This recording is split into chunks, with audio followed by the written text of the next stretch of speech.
الحمدللہ رب العالمین والصلاة والسلام علی سید الانبیاء والمرسلین وعلی آلہ وصحبہ اجمعین. رب اشرح لی صدری ویسر لی امری واحلل عقدۃ من لسانی یفقہوا قولی. دورہ قرآن کا اگلے سبق کا آغاز کر رہے ہیں اللہ کے نام سے. ہم اس کے مقاصد پہ ایک نظر ڈال لیں گے جیسا کہ ہم روز دیکھتے ہیں. سب سے بڑا پہلا ہمارا جو ٹارگٹ ہے وہ یہ ہے کہ ہم انشاءاللہ مکمل قرآن کی تلاوت ساتھ ساتھ ضرور کریں. دوسرا اس میں یہ ہے کہ اگر آپ کے سامنے اسکرین کھلی ہوئی ہے تو آپ لوگ خود بھی میرے ساتھ ساتھ تلاوت کر سکتے ہیں. دوسرا ہمارا ٹارگٹ یہ ہے کہ ہم نے ہر سورت کو ایک انڈیپینڈنٹ اور ایک مستقل ایک مکمل یونٹ کے طور پر لے کر اور سورتوں کا ایک بنیادی فہم حاصل کرنا ہے. تیسرا ٹارگٹ ہمارا یہ ہے کہ ہم نے قرآن کے الفاظ کے ساتھ اپنے آپ کو جوڑنے کی کوشش کرنی ہے اور اپنے ذہن کا ایک کنیکشن بنانا ہے قرآن کے الفاظ کے ساتھ تاکہ ہم فہم قرآن کی صلاحیت میں اضافہ کر سکیں. چوتھا ٹارگٹ ہمارا یہ ہے کہ ہم نے قرآن کے ساتھ اپنے دل کا، اپنے ذہن کا، اپنے عمل کا اور اپنے کردار کا اور اپنے آس پاس کے ماحول کا ایک گہرا تعلق قائم کرنا ہے. اور سب سے آخری بات یہ ہے کہ اس کے لیے ضروری ہے کہ ہم نے روزانہ اپنے لیے عمل کے لیے کوئی اصول ضرور لینا ہے. ہم جہاں سورۃ آل عمران کا مطالعہ ہم کر رہے ہیں اور انشاءاللہ آج یہ مکمل ہو جائے گی. اور جو سلسلہ چل رہا ہے وہ آپ کو پتہ ہے کہ اللہ تعالیٰ نے امت مسلمہ کو کہنا چاہیے کہ اس کو ایک نئے منصب پر گزشتہ امت کو ہٹا کر اللہ تعالیٰ نے ایک امت وسط کی بنیاد رکھی، اس کی تشکیل کا اعلان فرمایا. اور اس صورت کے اندر بھی بقرہ میں اللہ تعالیٰ نے پہلی مرتبہ اس کا اعلان فرمایا اور سورۃ آل عمران میں جیسا کہ ہم نے کل کے سبق میں پڑھا تھا اللہ تعالیٰ نے پھر ایک مرتبہ فرمایا بالکل وضاحت کے ساتھ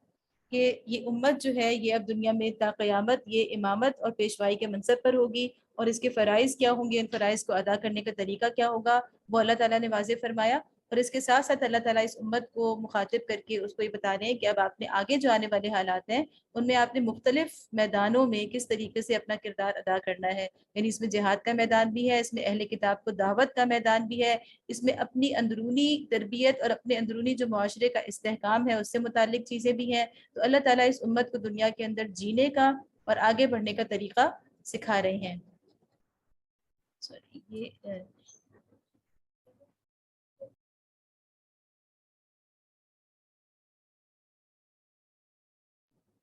اعوذ باللہ من الشیطان الرجیم بسم اللہ الرحمن الرحیم. یستبشرون بنعمت من سورۃ آل عمران کا ہم نے آیت نمبر 172 سے پڑھنا ہے. اس سے پہلے شہداء کی بات چل رہی تھی کہ وہ مردہ نہیں ہے بلکہ زندہ ہیں. اب اللہ تعالیٰ آگے فرما رہے ہیں الذین استجابوا للہ والرسول من بعد ما اصابهم القرح للذین احسنوا منهم واتقوا اجر عظیم. جن لوگوں نے زخم کھانے کے بعد بھی اللہ اور رسول کی پکار پر لبیک کہا ان میں جو اشخاص نیکوکار اور پرہیزگار ہیں ان کے لیے بڑا اجر ہے. اب یہ ہم نے دیکھا تھا کہ یہ آخری تقریر جو سورہ آل عمران کی ہے یہ غزوہ احد کے فوراً بعد نازل ہوئی ہے اور اللہ تعالیٰ اس میں مسلمانوں کو ہدایت دے رہے ہیں کہ آپ کے اندر کیا کمزوریاں تھیں ان کی نشاندہی فرما رہے ہیں اور آئندہ کے لیے ان کے حوصلے بلند کر رہے ہیں. تو یہاں پہ اللہ تعالیٰ ایک خاص واقعے کا ذکر کر رہے ہیں کہ جس میں غزوہ احد کے بعد جیسے میں نے کل آپ کو بتایا تھا کہ اگرچہ مسلمانوں کے دل ٹوٹے ہوئے تھے اور سخت یعنی جیسے اللہ نے فرمایا کہ غم بغم یعنی غم کے اوپر انہیں غم ملا تھا، لیکن اس کے باوجود نبی صلی اللہ علیہ وسلم نے ایک یہ ایسی زبردست حکمت عملی اختیار کی کہ کفار جو ہے وہ اپنی شکست کو مکمل نہیں کر سکیں اور ان کی شکست بھی کفار جب اپنی فتح کو مکمل نہ کر سکیں ان کی فتح بھی ادھوری فتح ہو تو تاکہ معاملہ برابر برابر ہو جائے. تو نبی صلی اللہ علیہ وسلم نے ایک زبردست جنگی حکمت عملی کے تحت کفار پر اپنا رعب برقرار رکھنے کے لیے اگلے ہی دن جبکہ مسلمان جو ہے ان میں سے کئی شدید زخمی حالت میں تھے اور کئی ایسے تھے کہ جن کے بہت اپنے گھر کے لوگ جو ہے اللہ کی راہ میں شہید ہو چکے تھے، نبی صلی اللہ علیہ وسلم نے مسلمانوں سے صحابہ کرام سے اپیل کی کہ آؤ کون میرا ساتھ دیتا ہے کہ ہم جائیں اور لشکر کا تعاقب کریں تاکہ انہیں یہ پیغام چلا جائے، انہیں یہ میسج چلا جائے کہ مسلمان جو ہے وہ کمزور نہیں ہیں اور وہ اس حالت میں بھی ان کے تعاقب کے لیے ان کے پیچھے آ سکتے ہیں. تو اس موقع پر چونکہ بہت ایک سخت آزمائش تھی، شروع میں بالکل صحابہ کرام کی طرف سے ایک یعنی کہ مسلمانوں کی طرف سے ایسا کوئی رد عمل سامنے نہیں آیا اور پھر جب نبی صلی اللہ علیہ وسلم نے اس طرح کی بات فرمائی کہ اچھا پھر میں اکیلا جاؤں گا اللہ کے راستے میں، تو پھر 1500 کے قریب جانثار جو ہیں وہ تیار ہو گئے، انہوں نے پھر ہتھیار باندھ لیے اور اسی زخمی حالت میں وہ پھر سے اللہ کے راہ میں نبی صلی اللہ علیہ وسلم کے ساتھ نکل پڑے. اور وہ مدینہ سے کافی تقریباً 8 میل کے فاصلے تک وہ گئے اور حقیقت یہی تھی کہ وہ کفار کا جو لشکر تھا وہ بھی راستے میں رک چکا تھا اور وہ واقعی یہ پلان کر رہے تھے کہ ہم ایک مرتبہ پھر مڑ کے ہم پھر سے حملہ کریں اور اس فتح کو اس کی کہنا چاہیے کہ جو اس کی پیک ہے اس تک لے کے جائیں، یعنی یہ کامل فتح میں زبردست فتح ایسی ہو جائے کہ مسلمانوں کا مکمل جو ہے وہ خاتمہ ہو جائے۔ وہ اسی چکر میں تھے، اسی کے لیے پلاننگ کر رہے تھے، اور جب انہوں نے دیکھا کہ مسلمانوں کا لشکر تو ہمارے پیچھے آ گیا ہے، اس کے لیے وہ بالکل بھی تیار نہیں تھے، تو وہ وہاں سے چلے گئے۔ تو یہ حمراء الاسد وہ جگہ تھی جہاں تک مسلمانوں نے ان کا تعاقب کیا تھا۔ تو اس واقعے کا اللہ تعالیٰ ذکر فرما رہے ہیں کہ جب انہوں نے زخم کھانے کے بعد بھی اللہ کے رسول کی پکار پر لبیک کہا، اور ان میں سے جو اشخاص نیکوکار اور پرہیزگار ہیں ان کے لیے بڑا اجر ہے۔ الذین قال لهم الناس ان الناس قد جمعوا لكم فاخشوهم فزادهم ایمانا۔ اب یہ ایک اور واقعے کا ذکر ہے کہ اس وقت ابو سفیان نے کہہ دیا تھا کہ اچھا اگلے سال بدر کے میدان میں ہم پھر سے ایک لشکر لے کر آئیں گے اور ایک بہت بڑے لشکر کے ساتھ ہم آئیں گے، لیکن اگلے سال کچھ ایسا ہوا کہ مکہ کے اندر قحط کے حالات تھے، ان کی خود ہمت نہ بن سکی، تو انہوں نے ایسا بہانہ کیا کہ کچھ پروپیگنڈا کے لیے کچھ لوگوں کو مدینہ بھیج دیا تاکہ وہ خوف کی ایک فضا بنائیں کہ ایک بہت بڑا لشکر آ رہا ہے۔ تو نبی صلی اللہ علیہ وسلم اس وقت بھی کیا ہے کہ اور جن سے لوگوں نے کہا کہ تمہارے خلاف بڑی فوجیں جمع ہوئی ہیں ان سے ڈرو، یعنی باقاعدہ ڈرانے کا ایک ماحول بنایا، تو یہ سن کر ان کا ایمان اور بڑھ گیا۔ فخشوہم، انہوں نے کہا کہ ڈر جاؤ، فزادہم ایمانا، تو بجائے ڈرنے کے اس چیز نے ان کے ایمانوں میں ایک اور جوش اور ایک اور نیا ولولہ پیدا کر دیا۔ تو یہ دراصل ایمان کی علامت ہے کہ انسان جو ہے وہ آزمائشوں کو دیکھ کر، خوف کو دیکھ کر ڈرنے کے بجائے وہ کچھ اور ہمت باندھ لے۔ اور انہوں نے کہا کہ وقالوا حسبنا اللہ ونعم الوکیل، اور انہوں نے جواب دیا کہ ہمارے لیے اللہ ہی کافی ہے، وہی بہترین کارساز ہے۔ اس کو بدر صغرا کہا جاتا ہے۔ پھر مسلمان وہاں تک گئے، لیکن کفار جو ہے وہ بھی آئے، لیکن کچھ وقت گزار کر، 2-3 دن گزار کر وہ بغیر جنگ کیے وہاں سے چلے گئے، اس لیے کہ ان کی ہمت جو ہے وہ اس وقت ان کا حوصلہ اور ہمت ٹوٹ چکا تھا۔ فانقلبوا بنعمت من اللہ، تو اس طرح اللہ تعالیٰ نے ایک کے بعد ایک واقعے کے ذریعے سے، ایک تو احد کی وہ جو تھوڑی سی احد سے جو مشرکین کو ایک قوت ملنے کی نظر آ رہا تھا کہ وہ قوت مل رہی ہے، تو اس کا بھی ماحول ختم ہو گیا، اور دوبارہ سے مسلمانوں کا ایک روب جو تھا وہ ان کے اوپر بیٹھ گیا ان دو واقعات کی وجہ سے۔ فانقلبوا بنعمت من اللہ وفضل لم يمسسهم سوء واتبعوا رضوان اللہ واللہ ذو فضل عظیم۔ آخر کار وہ اللہ تعالیٰ کی نعمت اور فضل کے ساتھ پلٹ آئے۔ وہاں جب مسلمان اس بدر کے مقام پر گئے تو کفار سے جنگ تو ہوئی نہیں، لیکن انہوں نے کچھ دن وہاں پہ قیام کیا، اور وہیں پہ ایک تجارتی قافلہ تھا، اس کے ساتھ انہوں نے تجارت بھی کی، اور خوب اللہ نے ان کو منافع دیا اس میں۔ تو اللہ تعالیٰ فرما رہے ہیں کہ بجائے اس کے کہ ان کو کوئی وہ لڑائی کرنی پڑتی، الٹا وہ اللہ کا فضل لے کر پلٹے، ان کو کسی قسم کا ضرر بھی نہ پہنچا، اللہ کی رضا پر چلنے کا شرف بھی انہیں حاصل ہو گیا۔ واللہ ذو فضل عظیم، اللہ بڑا فضل فرمانے والا ہے۔ انما ذالکم الشیطان، یعنی اللہ تعالیٰ ساتھ ساتھ بتا رہے ہیں کہ اللہ کے راہ میں جو نکلیں گے اور ایسی توکل کا اور ایسی بہادری کا مظاہرہ کرتے ہیں تو اللہ تعالیٰ ان کو دنیا کی نعمتیں بھی دیتے ہیں، دنیا کی خوشحالی بھی خود ان کے قدموں میں آ کے گر جاتی ہے۔ انما ذالکم الشیطان یخوف اولیاءہ، اب تمہیں معلوم ہو گیا کہ وہ دراصل شیطان تھا جو اپنے دوستوں سے خواہ ڈرا رہا تھا۔ فلا تخافوہم وخافونی ان کنتم مؤمنین، لہٰذا آئندہ تم انسانوں سے نہ ڈرنا، مجھ سے ڈرنا اگر تم حقیقت میں صاحب ایمان ہو۔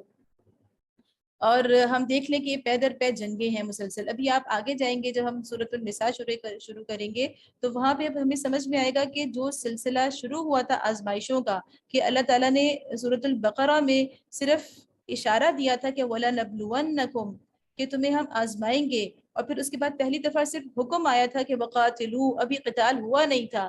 تو اس کے بعد ہم دیکھتے ہیں کہ پہلی مرتبہ یعنی یہ سورۃ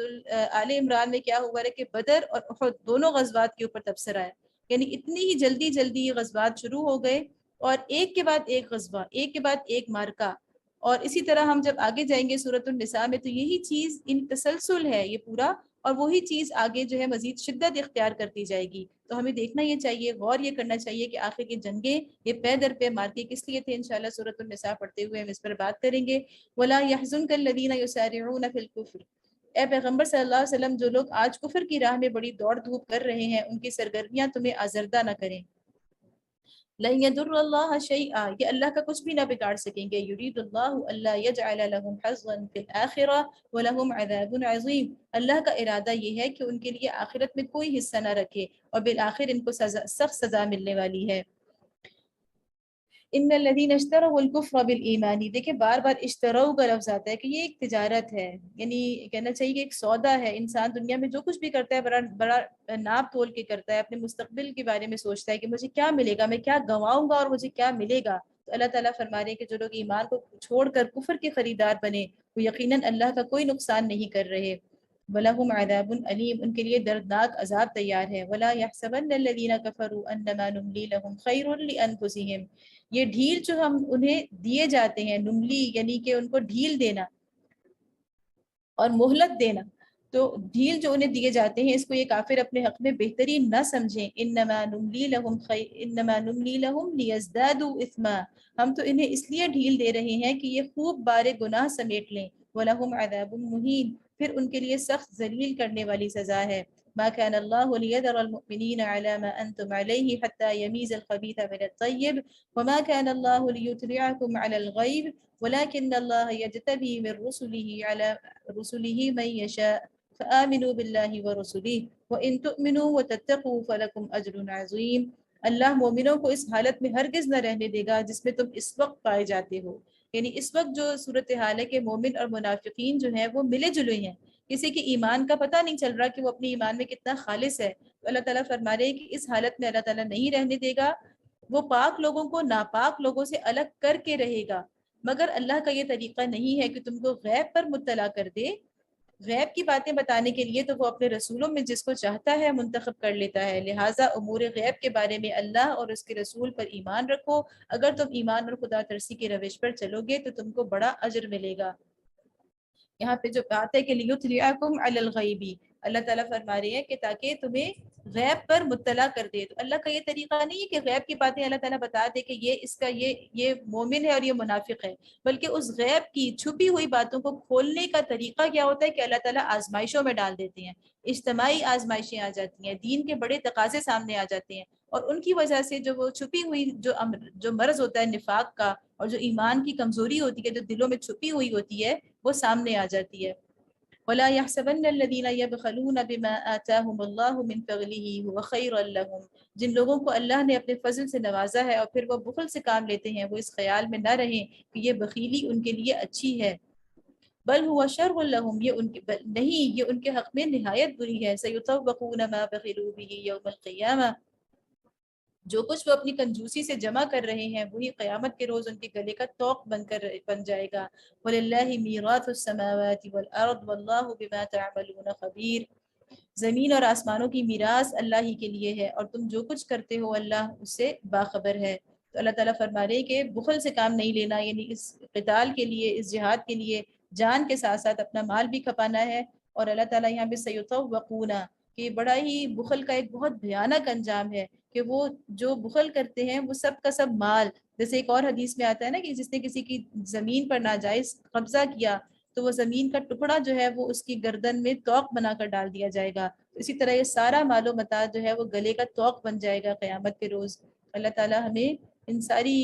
اپنے عذاب کی ہر شکل سے اللہ تعالیٰ محفوظ رکھیں. لقد سمع اللہ قول الذین قالوا ان اللہ فقیر ونحن اغنیاء، اللہ نے ان لوگوں کا قول سنا جو کہتے ہیں کہ اللہ فقیر ہے اور ہم غنی ہیں. ان کی یہ باتیں بھی ہم لکھ لیں گے، اس لیے کہ اللہ تعالیٰ نے سورۃ البقرہ میں فرمایا تھا نا، ہم جو پڑھ کر آئے کہ من ذا الذی یقرض اللہ قرضا حسنا، کہ کون ہے جو اللہ کو بہترین قرض دے. تو یہ فرما رہے ہیں، یہ لوگ کہہ رہے ہیں کہ منافقین یا جو یہود ہیں یا منافقین ہیں وہ کہتے ہیں کہ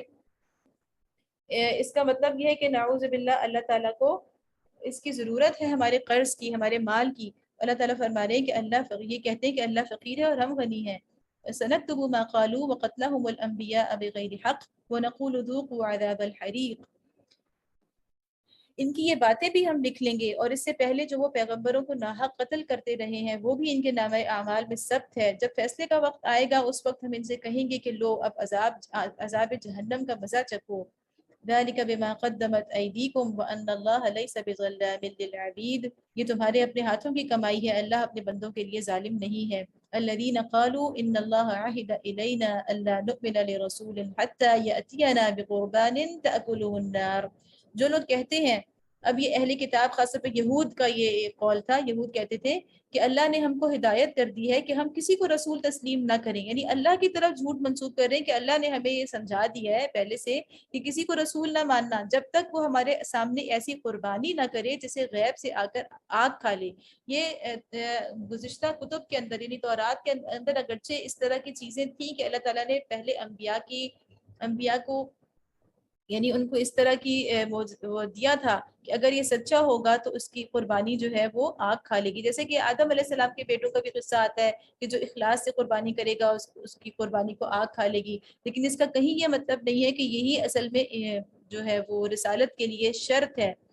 ان سے کہو تو یہود نے کہا کہ اس کی تو کسی قربانی کو کسی آگ نے نہیں کھایا، اس لیے ہم تو اپنی کتاب کی تعلیمات کے مطابق ہی دراصل ہم اس کی تکذیب کر رہے ہیں اور اس کو جھٹلا رہے ہیں۔ قُلْ قَدْ جَاءَكُمْ رُسُلٌ مِّن قَبْلِي بِالْبَيِّنَاتِ وَبِالَّذِي قُلْتُمْ فَلِمَ قَتَلْتُمُوهُمْ إِن كُنتُمْ صَادِقِينَ۔ ان سے کہو تمہارے پاس خود سے پہلے بہت سے رسول آ چکے ہیں جو بہت سی اور روشن نشانیاں لائے تھے، اور وہ نشانی بھی لائے تھے جس کا تم ذکر کرتے ہو، یعنی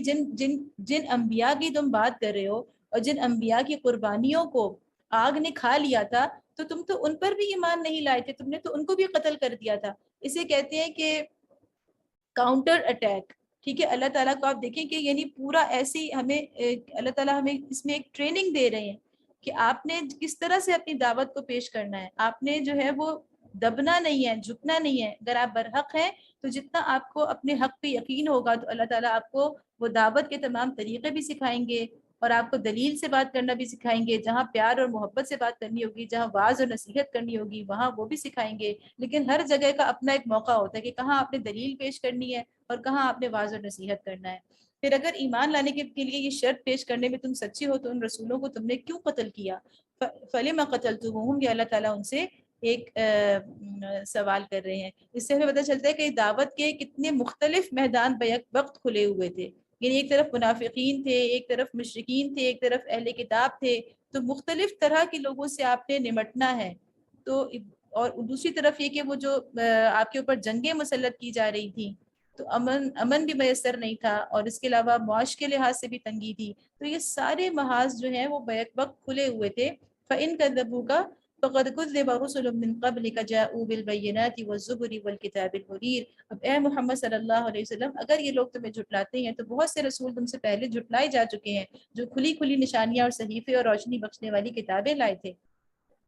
كُلُّ نَفْسٍ ذَائِقَةُ الْمَوْتِ وَإِنَّمَا تُوَفَّوْنَ أُجُورَكُمْ يَوْمَ الْقِيَامَةِ فَمَنْ زُحْزِحَ عَنِ النَّارِ وَأُدْخِلَ الْجَنَّةَ فَقَدْ فَازَ وَمَا الْحَيَاةُ الدُّنْيَا إِلَّا مَتَاعُ الْغُرُورِ۔ آخر کار ہر شخص کو مرنا ہے اور تم سب اپنے اپنے پورے اجر قیامت کے روز پانے والے ہو۔ کامیاب دراصل وہ ہے جو وہاں آتش دوزخ سے بچ جائے، یعنی فَمَنْ زُحْزِحَ عَنِ النَّارِ، جو آگ سے بچ جائے، وَأُدْخِلَ الْجَنَّةَ، اور جنت میں داخل کر دیا جائے، فقد فاز، تو دراصل وہی کامیاب ہے۔ وَمَا الْحَيَاةُ الدُّنْيَا إِلَّا مَتَاعُ الْغُرُورِ۔ یہاں اللہ تعالیٰ ہمیں حقیقی کامیابی کا تصور دے رہے ہیں کہ کسی نے بھی ہمیشہ زندہ نہیں رہنا، جو کچھ بھی اعمال کر لو گے، کتنا بھی اپنے آپ کو بڑا بنا لو گے دنیا میں، لیکن بہرحال موت کا ذائقہ چکھ کے رہنا ہے۔ تو اس اصل کامیابی کی فکر کرو، اس اصل مستقبل کی فکر کرو جہاں جو دائمی مستقبل ہے۔ لَتُبْلَوُنَّ فِي أَمْوَالِكُمْ وَأَنفُسِكُمْ وَلَتَسْمَعُنَّ مِنَ الَّذِينَ أُوتُوا الْكِتَابَ مِنْ قَبْلِكُمْ وَمِنَ الَّذِينَ أَشْرَكُوا أَذًى كَثِيرًا وَإِن تَصْبِرُوا وَتَتَّقُوا فَإِنَّ ذَلِكَ مِنْ عَزْمِ الْأُمُورِ۔ اب یہاں پہ دیکھیے کہ دو بڑے زور دینے والے، یعنی وہ اسلوب جو عربی زبان میں کسی بات پر زور دینے کے لیے آتا ہے، لام زبر لا لگ جاتا ہے، اور پھر آخر میں جو نون پہ شد ہے، یہ سب کچھ تاکید کے لیے ہے۔ لَتُبْلَوُنَّ، کہ تم مسلمانوں تمہیں مال اور جان دونوں کی آزمائشیں پیش آ کر رہیں گی۔ یہ مت سمجھنا کہ یہ راستہ بڑا، یہ کوئی ٹھنڈی سڑک ہے، یہ راستہ جو ہے یہ اس میں بس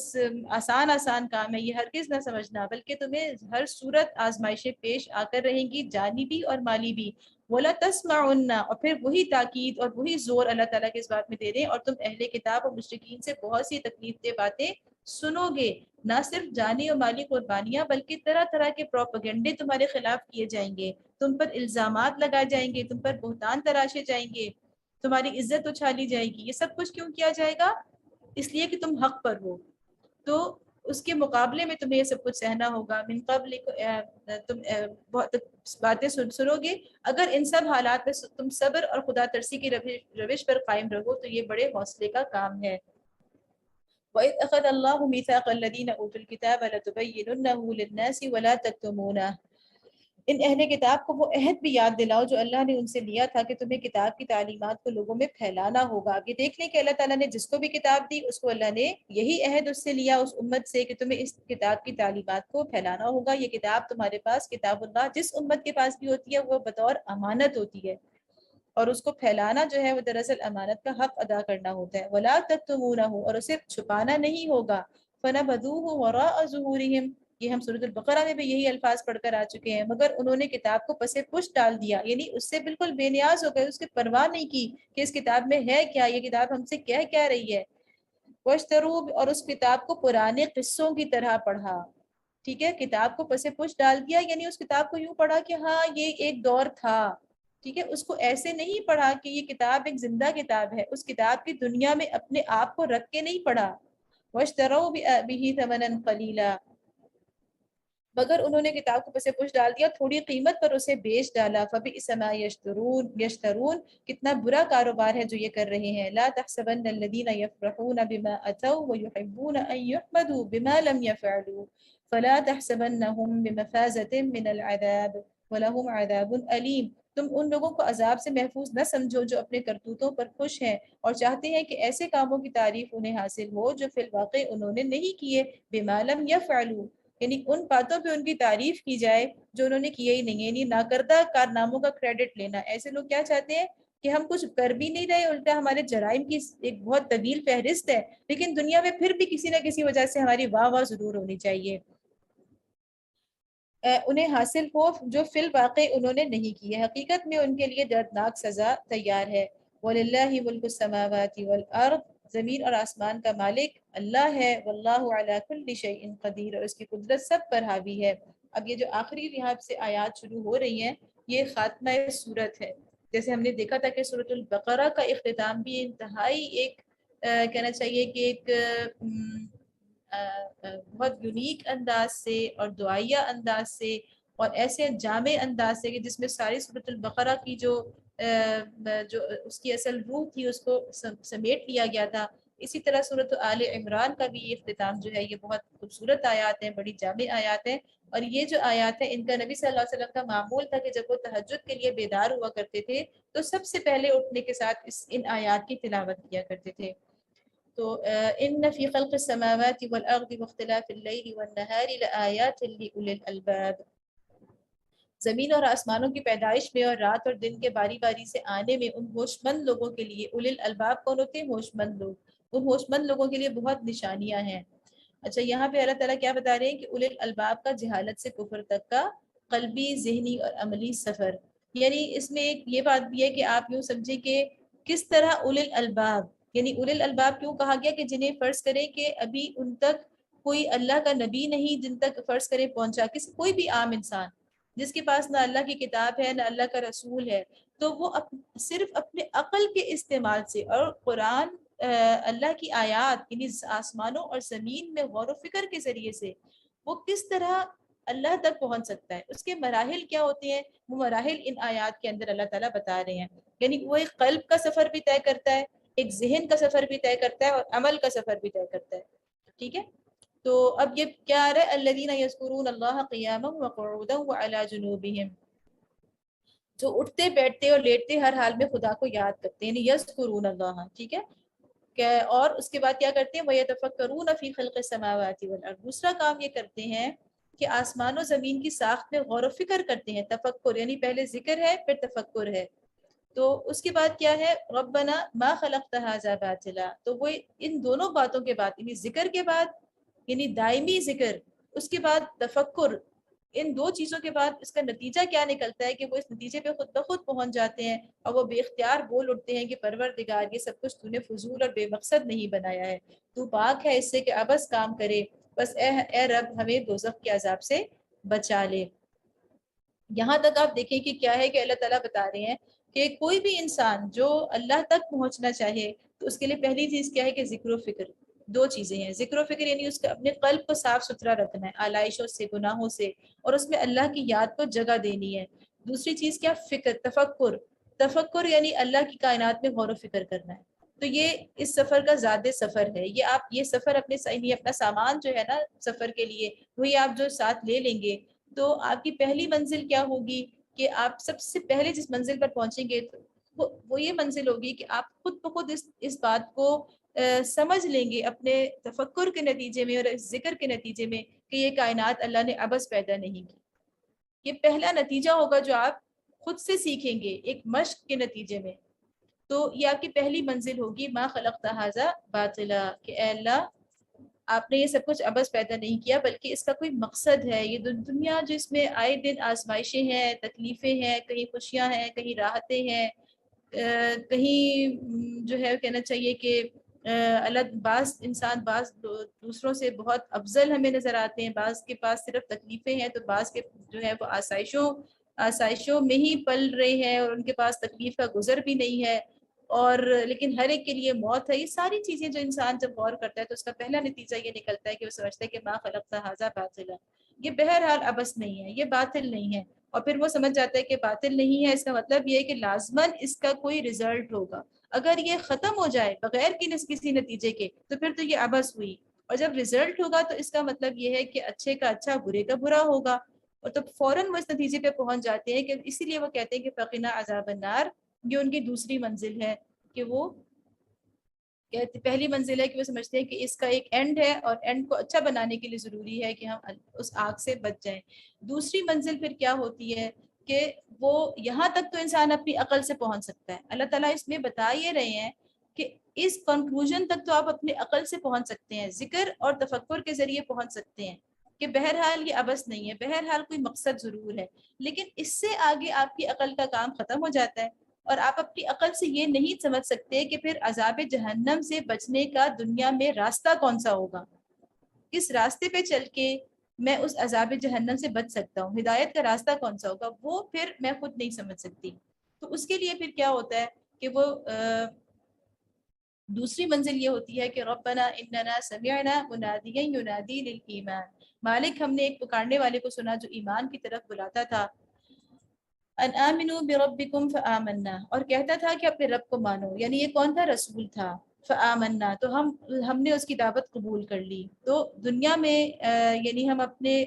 اس جہنم سے بچنے کے لیے ہمیں بہرحال انبیاء پہ ایمان لانا، اور انبیاء کے علاوہ کوئی اور راستہ نہیں ہے ایسا، انبیاء کے علاوہ کوئی ایسا ذریعہ نہیں ہے ہمارے پاس جو ہمیں ہدایت کا رستہ اور جہنم کی آگ سے بچانے کا رستہ بتا دے، اس لیے ہم اس پر ایمان لے آئے۔ ربنا فاغفر لنا ذنوبنا وکفر عنا سیئاتنا وتوفنا مع الابرار، ہم ایمان لے آئے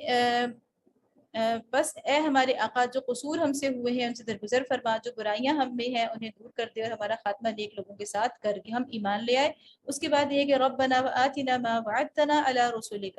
تیسری منزل یہ ہے کہ ہم یہ کہتے ہیں کہ اے اللہ اب ہم رسولوں پر ایمان لے آئے ہیں تو ہم ان کے مشن میں بھی ان کے ساتھ کھڑے ہو رہے ہیں، ٹھیک ہے، اس لیے کہ آپ نے رسولوں کے ساتھ جو وعدے کیے ہیں وہ ہمارے ساتھ بھی پورے کریں۔ تو ہم جو رسولوں کے ساتھ وعدے کیے گئے ہیں وہ ہمارے ساتھ کب پورے ہوں گے؟ کہ جب ہم اس کام میں شریک ہو جائیں گے جو رسول کر رہے ہیں، جب ہم رسولوں کا ساتھ دینے والے ہو جائیں گے، رسولوں کے مشن میں ان کے انصار بن جائیں گے، ان کے قافلے کے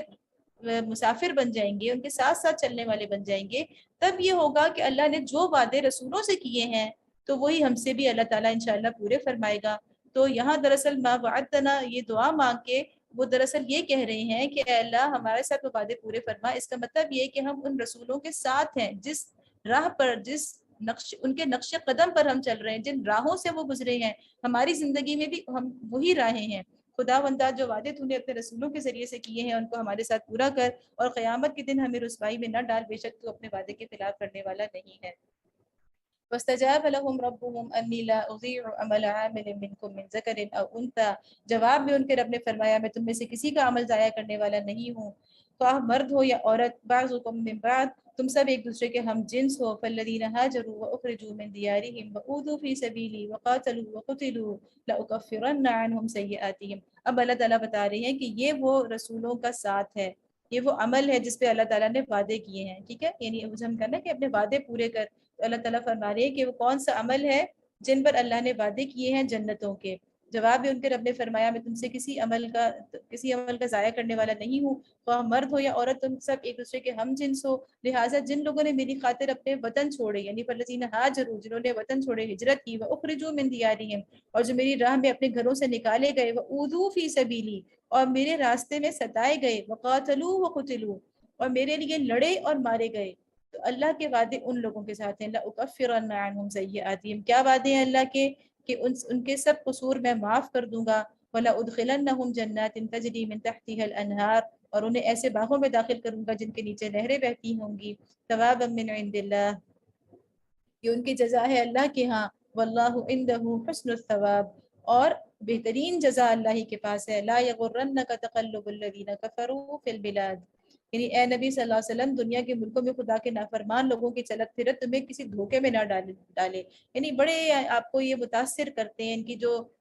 ان کا مال و دولت ہے، ان کا سر و سامان ہے، ان کی جو سجاوٹ ہے دنیا کی، وہ آپ کی آنکھوں کو چکا چوند کر دیتی ہے. تو اللہ کے نبی صلی اللہ علیہ وسلم سے اللہ تعالیٰ فرما رہے ہیں کہ یہ چیزیں آپ کو دھوکے میں نہ ڈالیں. متاع قلیل، یہ محض چند روزہ زندگی کا تھوڑا سا لطف ہے. مأواہم ثم مأواہم جہنم وبئس المہاد، پھر یہ سب جہنم میں جائیں گے جو بدترین جائے قرار ہے. لیکن الذین اتقوا ربہم، برعکس اس کے جو لوگ اپنے رب سے ڈرتے ہوئے زندگی بسر کرتے ہیں، لہم جنات تجری من تحتها الانہار خالدین فیہا،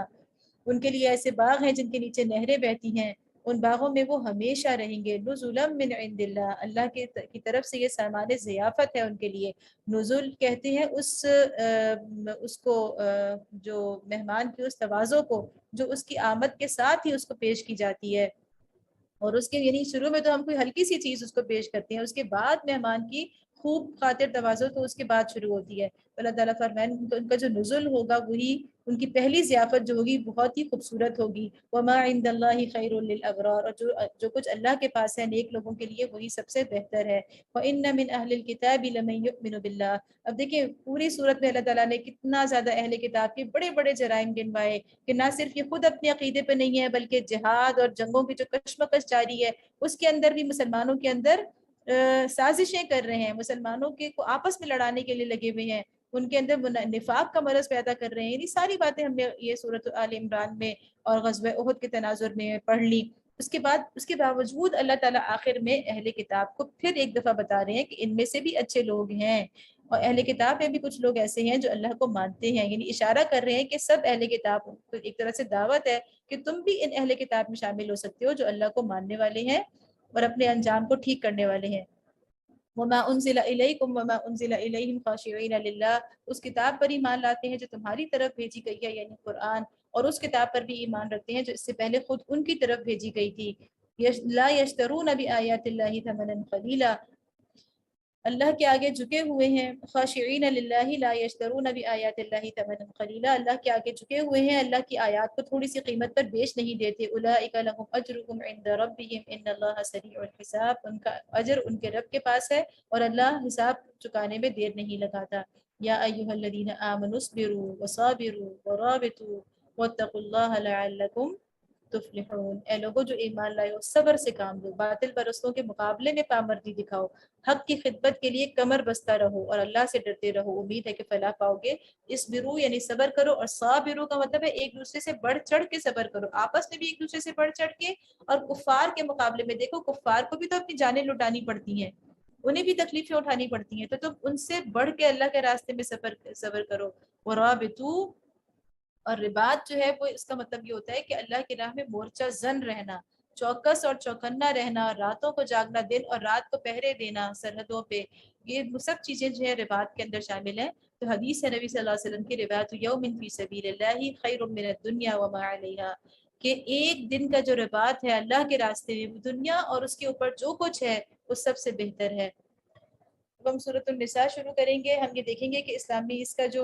تعارف ہے کہ اس میں کیا ہو رہا ہے سورۃ النساء کے اندر. اس میں دراصل اسلامی معاشرے کی نشو و نما کے لیے مزید اقدامات، یعنی وہ سوسائٹیز ہم دیکھتے ہیں کہ اس میں وہ اس وقت نئی ایک سوسائٹی تشکیل پائی تھی، اور ایسا نہیں تھا کہ جیسے اب تو ہم یوز ٹو ہیں بہت ساری چیزوں کے. اس وقت ابھی آپ یہ سوچیں کہ سود بھی حرام نہیں ہوا تھا، شراب بھی حرام نہیں ہوا تھا، پردے کے احکام بھی ابھی نہیں آئے تھے. نہیں وہ سوسائٹی جو ہے وہ ابھی نشو و نما پا رہی تھی، اور وہ ابھی ان کے جو پرانے رسوم و رواج تھے اور جو پرانے تصورات تھے اور خرابیاں تھیں وہ یکسر ختم نہیں ہو گئی تھی، بلکہ آہستہ آہستہ سوسائٹی کو اللہ تعالیٰ شر سے خیر کی طرف لا رہے تھے۔ تو اس صورت کے اندر بھی اللہ تعالیٰ نے اس اسلامی معاشرے کی نشو و نما کے لیے، اس کی مضبوطی کے لیے بہت سارے احکام اس صورت کے اندر ہیں، اور چونکہ معاشرے کی تشکیل میں اور اس کی مضبوطی میں ایک اہم بات یہ ہوتی ہے کہ مرد اور عورت کے حقوق و فرائض کا صحیح تعین کیا جائے۔ تو اس لیے اس صورت کے اندر خواتین کے حوالے سے، عورتوں کے حوالے سے بہت سارے احکام آئے ہیں، کیونکہ معاشرت کی تعمیر میں عورتوں کا ایک خاص کردار ہے۔ اسی حوالے سے اس صورت کا نام بھی النساء ہے، یعنی عورتیں۔ لیکن ساتھ میں وہ سارا سلسلہ بھی جاری ہے جو کہ بقرہ سے شروع ہوا ہے، ٹھیک ہے؟ تو آپ یہ دیکھ لیں کہ دراصل قرآن جو ہے وہ آپ یہ کہہ لیں کہ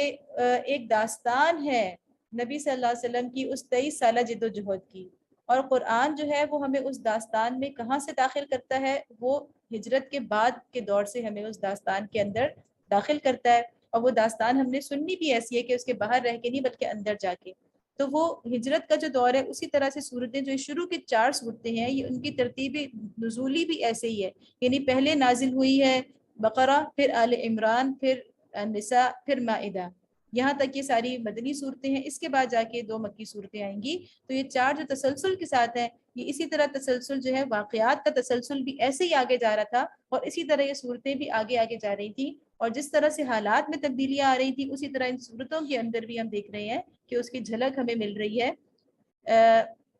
اسلامی سوسائٹی بھی ترقی کر رہی ہے، دوسری طرف یہ تھا کہ مخالف قوتوں سے کشمکش میں بھی شدت آتی جا رہی ہے، بجائے اس کے کہ وہ خاموش ہو جائیں، بلکہ ہم دیکھ رہے ہیں کہ مزید کشمکش بڑھتی چلی جا رہی ہے، جنگوں پہ جنگیں ہو رہی ہیں۔ اس کے ساتھ ساتھ ہم دیکھ رہے ہیں کہ نفاق کے مرض میں جہاں ایک طرف کشمکش ہو رہی ہے تو اللہ تعالیٰ نے پیچھے بتا دیا نا کہ لیطلعکم علی الغیب، کہ ان جنگوں کا مقصد کیا ہے، پھر یہ بھی بتایا کہ ولیعلم اللہ الذین آمنوا، کہ تم میں سے کون لوگ خالص ایمان لانے والے ہیں، اللہ نے یہ دیکھنا ہے۔ تو کشمکش کی وجہ سے کیا ہو رہا تھا کہ نفاق کا جو مرض تھا، جو منافقین تھے وہ بھی کھل کے سامنے آ رہے ہیں، یعنی پہلے 2-4 تھے تو اب بہت زیادہ تعداد میں منافقین ہمیں نظر آتے ہیں کہ نفاق کا مرض جو ہے وہ سوسائٹی میں بڑھ رہا ہے۔ اسی طرح اسلام کی دعوت، ایک طرف ایمان بھی بڑھ رہا ہے، دوسری طرف نفاق بھی بڑھ رہا ہے۔ اسلام کی دعوت کو وسعت دینا، یعنی صرف یہ نہیں تھا کہ نبی صلی اللہ علیہ وسلم اپنے اس سوسائٹی کی تشکیل کر رہے ہیں اور کشمکش میں مخالف قوتوں سے جنگ کر رہے ہیں، اور بلکہ ساتھ ساتھ نبی صلی اللہ علیہ وسلم کا جو فرض منصبی تھا کہ انہوں نے اپنی دعوت کو بھی وسعت دینی تھی، تو ایک دوسری طرف وہ دعوت بھی جو ہے اس کو وسعت بھی دی جا رہی ہے، اور اس کو نئے علاقوں تک پھیلانے کے لیے بھی تدبیریں کی جا رہی ہیں۔ تو آپ دیکھ لیں کہ کس قدر متحرک معاشرہ ہے یہ، کس قدر متحرک تحریک ہے یہ، جو ایک ہی وقت میں کئی محاذوں پر پیش قدمی کر رہی ہے۔ اس صورت کا زمانہ نزول جو ہے وہ 3 ہجری، یعنی احد ہم نے پورے آل عمران میں پڑھا تھا کہ وہ غزوہ بدر کے بعد نازل ہوئی تھی، اور اب یہ نساء جو ہے 3 ہجری کے آخر سے لے کے تقریباً 5 ہجری کے شروع تک یہ نازل ہوئی ہے۔ بسم اللہ الرحمن الرحیم، یا ایہا الناس اتقوا ربکم الذی خلقکم من نفس واحدۃ وخلق منها زوجها وبث منهما رجالا كثيرا ونساء واتقوا الله الذي تساءلون به والارحام ان الله كان عليكم رقيبا۔ اس پوری آیت کو جو میں نے ہائی لائٹ کیا ہے اس کا مطلب یہ ہے کہ معاشرتی احکام کی جامع ترین تمہید ہے۔ چونکہ میں نے آپ سے کہا کہ صورت کے اندر باقی موضوعات کا تسلسل تو ہے ہی، لیکن خاص طور پر اس کے اندر معاشرتی احکام اور مردوں اور خواتین اور خاندان کے استحکام اور اس کی تشکیل کے حوالے سے بہت زیادہ احکام ہیں، تو اس لیے یہ اس کی ایک جامع ترین تمہید ہے معاشرتی احکام کی۔ اس کا تعلق، اس کے ہر لفظ کا تعلق جو ہے معاشرے کے استحکام اور معاشرے کی کہنا چاہیے کہ استحکام کے ساتھ ہے۔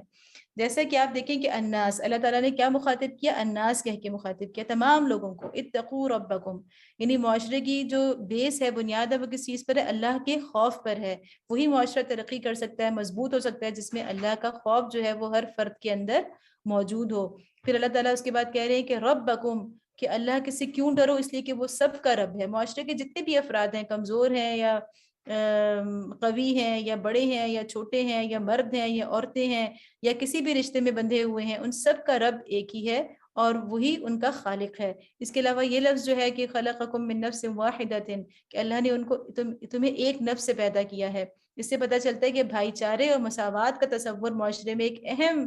رول اس کا ہوتا ہے، کہ جب انسانوں کو یہ پتہ ہو کہ ہماری یہ جو طبقات، یہ قبائل ہیں، یا ہمارے اندر جو فرق ہے، امتیاز ہے، وہ اللہ کی کوئی حکمت ہے، لیکن ہم بہرحال ایک ہی نفس سے پیدا ہوئے ہیں، اور بطور انسان ہمارے یعنی رائٹس میں اور ہمارے کہنا چاہیے کہ حیثیت میں بطور انسان کوئی کسی سے بڑا اور چھوٹا نہیں ہے۔ وَخَلَقَ مِنْهَا زَوْجَهَا، اس کے ساتھ ہی جو یہ ہے کہ تَسَأَلُونَ بِهِ وَالْأَرْحَامِ، یہ بھی امپورٹنٹ ہے کہ جب بھی انسانوں کے درمیان جھگڑے ہوتے ہیں اور کہنا چاہیے کہ تنازعات آتے ہیں، تو وہ کیا کرتے ہیں؟ اللہ کا نام لے کے، تَسَأَلُونَ بِهِ، کس اللہ سے ڈرو کہ جس کا نام لے کے تم ایک دوسرے کے ساتھ اپنا حق مانگتے ہو۔ اور دوسری چیز کیا؟ وَالْأَرْحَامِ، اور قرابت داری، یہ دو چیزیں ہیں جن کا واسطہ دے کے تم اپنا حق جتاتے ہو یا اپنا حق مانگتے ہو۔ تو اللہ تعالیٰ کہہ رہے ہیں کہ اس اللہ سے ڈرو جس کی وجہ سے ہی، جس کا واسطہ دے کے تم اپنا حق مانگتے ہو۔ ان اللہ کان علیکم رقیبا، پھر رقیبہ کا لفظ بہت امپورٹنٹ ہے کہ اللہ تعالیٰ ہر چیز کا نگران ہے۔ بہرحال یہ آیت بہت زیادہ اہم ہے، اس لیے کہ آپ کو پتہ ہے کہ خطبہ نکاح میں بھی یہ ہے، اور اس کو معاشرے کی تشکیل میں اس کی ایک بنیادی اس کی اہمیت ہے۔ وَآتُوا الْيَتَامَى، اب یہاں سے احکام شروع ہو گئے فوراً، پہلی آیت کے بعد ہی براہ راست اللہ تعالیٰ نے 1 2 3 کر کے احکام دینے شروع کر دیے معاشرے کی نشو و نما کے لیے، اس کی تربیت کے لیے، اس کی ترقی کے لیے۔ وَآتُوا الْيَتَامَى أَمْوَالَهُمْ، یتیموں کے مال ان کو واپس دو۔ وَلَا تَتَبَدَّلُوا الْخَبِيثَ بِالطَّيِّبِ، اور اچھے مال کو برے مال سے نہ بدل لو۔ وَلَا تَأْكُلُوا أَمْوَالَهُمْ إِلَىٰ أَمْوَالِكُمْ إِنَّهُ كَانَ حُوبًا كَبِيرًا، اور ان کے وَلَا تَأْكُلُوا أَمْوَالَهُمْ، اور ان کے مال اپنے مال کے ساتھ ملا کر نہ کھا جاؤ، یہ بہت بڑا گناہ ہے۔ تو پہلی چیز کیا کہ خبیث مال کو، یتیموں کے جو کفیل ہیں ان سے کہا جا رہا ہے کہ اگر آپ کے مال، اپنے مال آپ نے ان کے مال میں ملا لیے ہیں، تو ایسا نہ کرو کہ ایک تو بظاہر کھانا ہے نا، وَلَا تَأْكُلُوا، جو کھل کے کھانا ہوتا ہے وہ تو لوگوں کو نظر آ جاتا ہے، لیکن ایک یہ ہوتا ہے کہ آپ بظاہر اعلانیہ تو یتیم کا مال استعمال نہیں کر رہے، لیکن آپ نے اس طرح کیا ہے کہ اس کو اپنے مال کے ساتھ بدل لیا ہے، یعنی کوئی جائیداد ہے، کوئی زمین ہے، کوئی کاروبار ہے، کوئی بھی ایسی چیز ہے، تو اگر وہ زیادہ منافع بخش ہے تو وہ آپ نے اس کو بدل لیا خاموشی سے اپنے مال کے ذریعے سے یتیم کے مال کو۔ تو یہ اللہ تعالیٰ نے فرمایا کہ یہ چھپ کر بھی ایسی کوئی چیز کرنا جو بے شک لوگوں کے اوپر نہ کھلے، تو یہ بہت بڑا گناہ ہے۔ وَإِنْ خِفْتُمْ أَلَّا تُقْسِطُوا فِي الْيَتَامَى، اور اگر تم یتیموں کے ساتھ بے انصافی کرنے سے ڈرتے ہو، فَانكِحُوا مَا طَابَ لَكُم مِّنَ النِّسَاءِ مَثْنَىٰ وَثُلَاثَ وَرُبَاعَ، تو جو عورتیں تم کو پسند آئیں ان میں سے 2 2 3 3 4 4 سے نکاح کر لو۔ وَإِنْ خِفْتُمْ أَلَّا تَعْدِلُوا فَوَاحِدَةً أَوْ مَا مَلَكَتْ أَيْمَانُكُمْ ذَلِكَ أَدْنَىٰ أَلَّا تَعُولُوا، لیکن اگر تمہیں اندیشہ ہو کہ ان کے ساتھ عدل نہ کر سکو گے تو پھر ایک ہی بیوی کرو، یا ان عورتوں کو زوجیت میں لاؤ جو تمہارے قبضے میں آئی ہیں، بے انصافی سے بچنے کے لیے یہ زیادہ قرین ثواب ہے۔ یہاں پہ اللہ تعالیٰ نے جو کہا ہے کہ فَانْكِحُوا، بس نکاح کر لو، تو دراصل یہ تعدد ازواج کو محدود کیا گیا ہے۔ ہمیں یہ لگتا ہے کہ یہاں پہ اللہ تعالیٰ نے 4 شادیوں کی اجازت دی ہے، اور یہ لگتا ہے کہ شاید اللہ تعالیٰ نے کہا ہے کہ ضرور 4 شادیاں کرو، لیکن بس اصل بات یہ ہے کہ وہ جو معاشرہ اس وقت تھا آپ اس کو ذہن میں رکھیں، آپ ابھی کے معاشرے کو ذہن میں نہ رکھیں۔ جو اس وقت جو معاشرہ تھا اس میں یعنی کہ غیر محدود تعداد میں لوگ نکاح کرتے تھے، 8 10 15 20 جتنی چاہیں آپ شادیاں کر سکتے ہیں، تو اس کو اللہ تعالیٰ نے لمٹ کر دیا ہے 4 تک۔ اور پھر دوسری بات اللہ تعالیٰ نے کیا؟ تعدلو، اس کو اللہ نے ایک شرط بنا دیا کہ اگر دوسری ایک کے بعد دوسرا نکاح بھی اسی حالت میں کرو جبکہ تم عدل کر سکتے ہو، اگر عدل نہیں کر سکو گے تو پھر تم تعدد ازواج یعنی ایک سے زائد شادی کا تمہیں حق حاصل نہیں ہے۔ وَآتُوا النِّسَاءَ صَدُقَاتِهِنَّ نِحْلَةً، اور عورتوں کے مہر خوش دلی کے ساتھ فرض جانتے ہوئے ادا کرو۔ صدقاتهن اللہ نے اس لیے کہا کہ اس سے مراد مہر ہے جن کی ادائیگی فرض ہے، یہ کوئی عام صدقہ نہیں ہے۔ فَإِن طِبْنَ لَكُمْ عَنْ شَيْءٍ مِّنْهُ نَفْسًا فَكُلُوهُ هَنِيئًا مَرِيئًا، البتہ اگر وہ خود اپنی خوشی سے مہر کا کوئی حصہ تمہیں معاف کر دیں تو اسے تم مزے سے کھا سکتے ہو۔ وَلَا تُؤْتُوا السُّفَهَاءَ أَمْوَالَكُمُ الَّتِي جَعَلَ اللَّهُ لَكُمْ قِيَامًا وَارْزُقُوهُمْ فِيهَا وَاكْسُوهُمْ وَقُولُوا لَهُمْ قَوْلًا مَّعْرُوفًا، اور اپنے وہ مال جنہیں اللہ نے تمہارے لیے قیام زندگی کا ذریعہ بنایا ہے نادان لوگوں کے حوالے نہ کرو۔ وَلَا تُؤْتُوا السُّفَهَاءَ، سفہاء یعنی بے وقوف نادان لوگ، ان کو ان کے اپنے مال یعنی یعنی ان کے اپنے مال ہیں لیکن ان کے حوالے نہ کرو. التی جعل اللہ لکم قیاما، البتہ انہیں کھانے اور پہننے کے لیے دو اور انہیں نیک ہدایت کرو. یہ جو ہے ولا تؤتوا السفہاء اموالکم، کے نادان لوگوں کو نہ دو. اس میں صرف یتیم شامل نہیں ہے کہ جو یتیم ابھی بچے ہیں یا سمجھ شعور کو نہیں پہنچے، بلکہ یہ ایک عمومی اصول ہے کہ اسلامی ریاست کا یہ کام ہے کہ اگر کوئی شخص اتنا نادان ہے یا اپنی ملکیت میں جو اس کے مال ہے وہ اس کو اس انداز سے خرچ کر رہا ہے کہ وہ معاشرے کے لیے فساد کا باعث بن رہا ہے، تو باقاعدہ آپ اس سے اس کا حق ملکیت چھین سکتے ہیں، آپ اس کے مال پہ قبضہ کر سکتے ہیں. یہ اسلامی ریاست یہاں پر اور حکمران مخاطب ہیں. اور اس میں انفرادی لیول پر بھی ہے کہ اگر کسی گھر میں آپ دیکھ رہے ہیں کہ ایک ایسا کوئی مسئلہ ہے کہ کوئی شخص اپنے مال کو دوسروں کو نقصان پہنچانے کے لیے خرچ کر رہا ہے، تو اس سے اس کو جزوی طور پر اس کا جو ملکیت کا حق ہے وہ اس سے لیا جا سکتا ہے. وَابْتَلُوا الْيَتَامَى حَتَّى إِذَا بَلَغُوا النِّكَاحَ، اور یتیموں کی آزمائش کرتے رہو یہاں تک کہ وہ نکاح کے قابل عمر کو پہنچ جائیں، یعنی وہ چیک کرتے رہو کہ وہ بلوغت کو پہنچ گئے ہیں یا نہیں. اس کے لیے بار بار آپ انہیں مختلف انداز سے ٹیسٹ کریں، اور جب آپ کو لگے فَإِنْ آنَسْتُم مِّنْهُمْ رُشْدًا، پھر اگر تم ان کے اندر اہلیت پاؤ فَادْفَعُوا إِلَيْهِمْ أَمْوَالَهُمْ، تو ان کے مال ان کے حوالے کر دو. وَلَا تَأْكُلُوهَا إِسْرَافًا وَبِدَارًا أَن يَكْبَرُوا،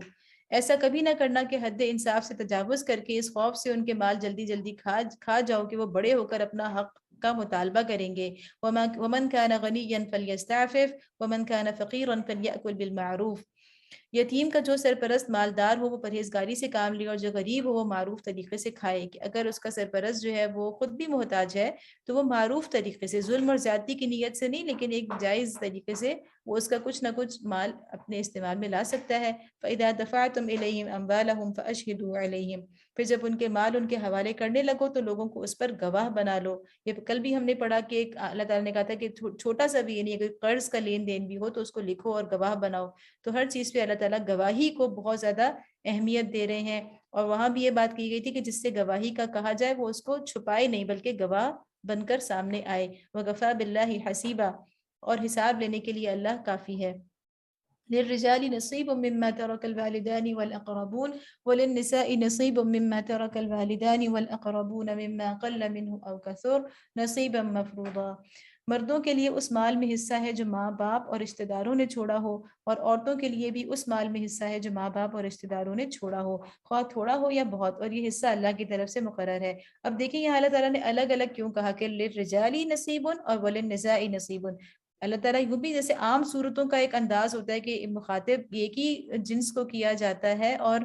اس میں سب شامل ہوتے ہیں، یعنی مردوں کا صیغہ مذکر کا صیغہ استعمال کیا جاتا ہے لیکن اس میں سب شامل ہوتے ہیں. لیکن یہاں پہ جو خاص طور پہ اللہ نے کہا کہ ان کے لیے ان کا حصہ اور عورتوں کے لیے عورتوں کا حصہ، تو مراد یہ ہے کہ دراصل یہاں پہ جاہلی قوانین پہ ایک زبردست ضرب لگائی جا رہی تھی. اس وقت جو تصور تھا یعنی عورت کی جو حیثیت تھی تو یہ ان کے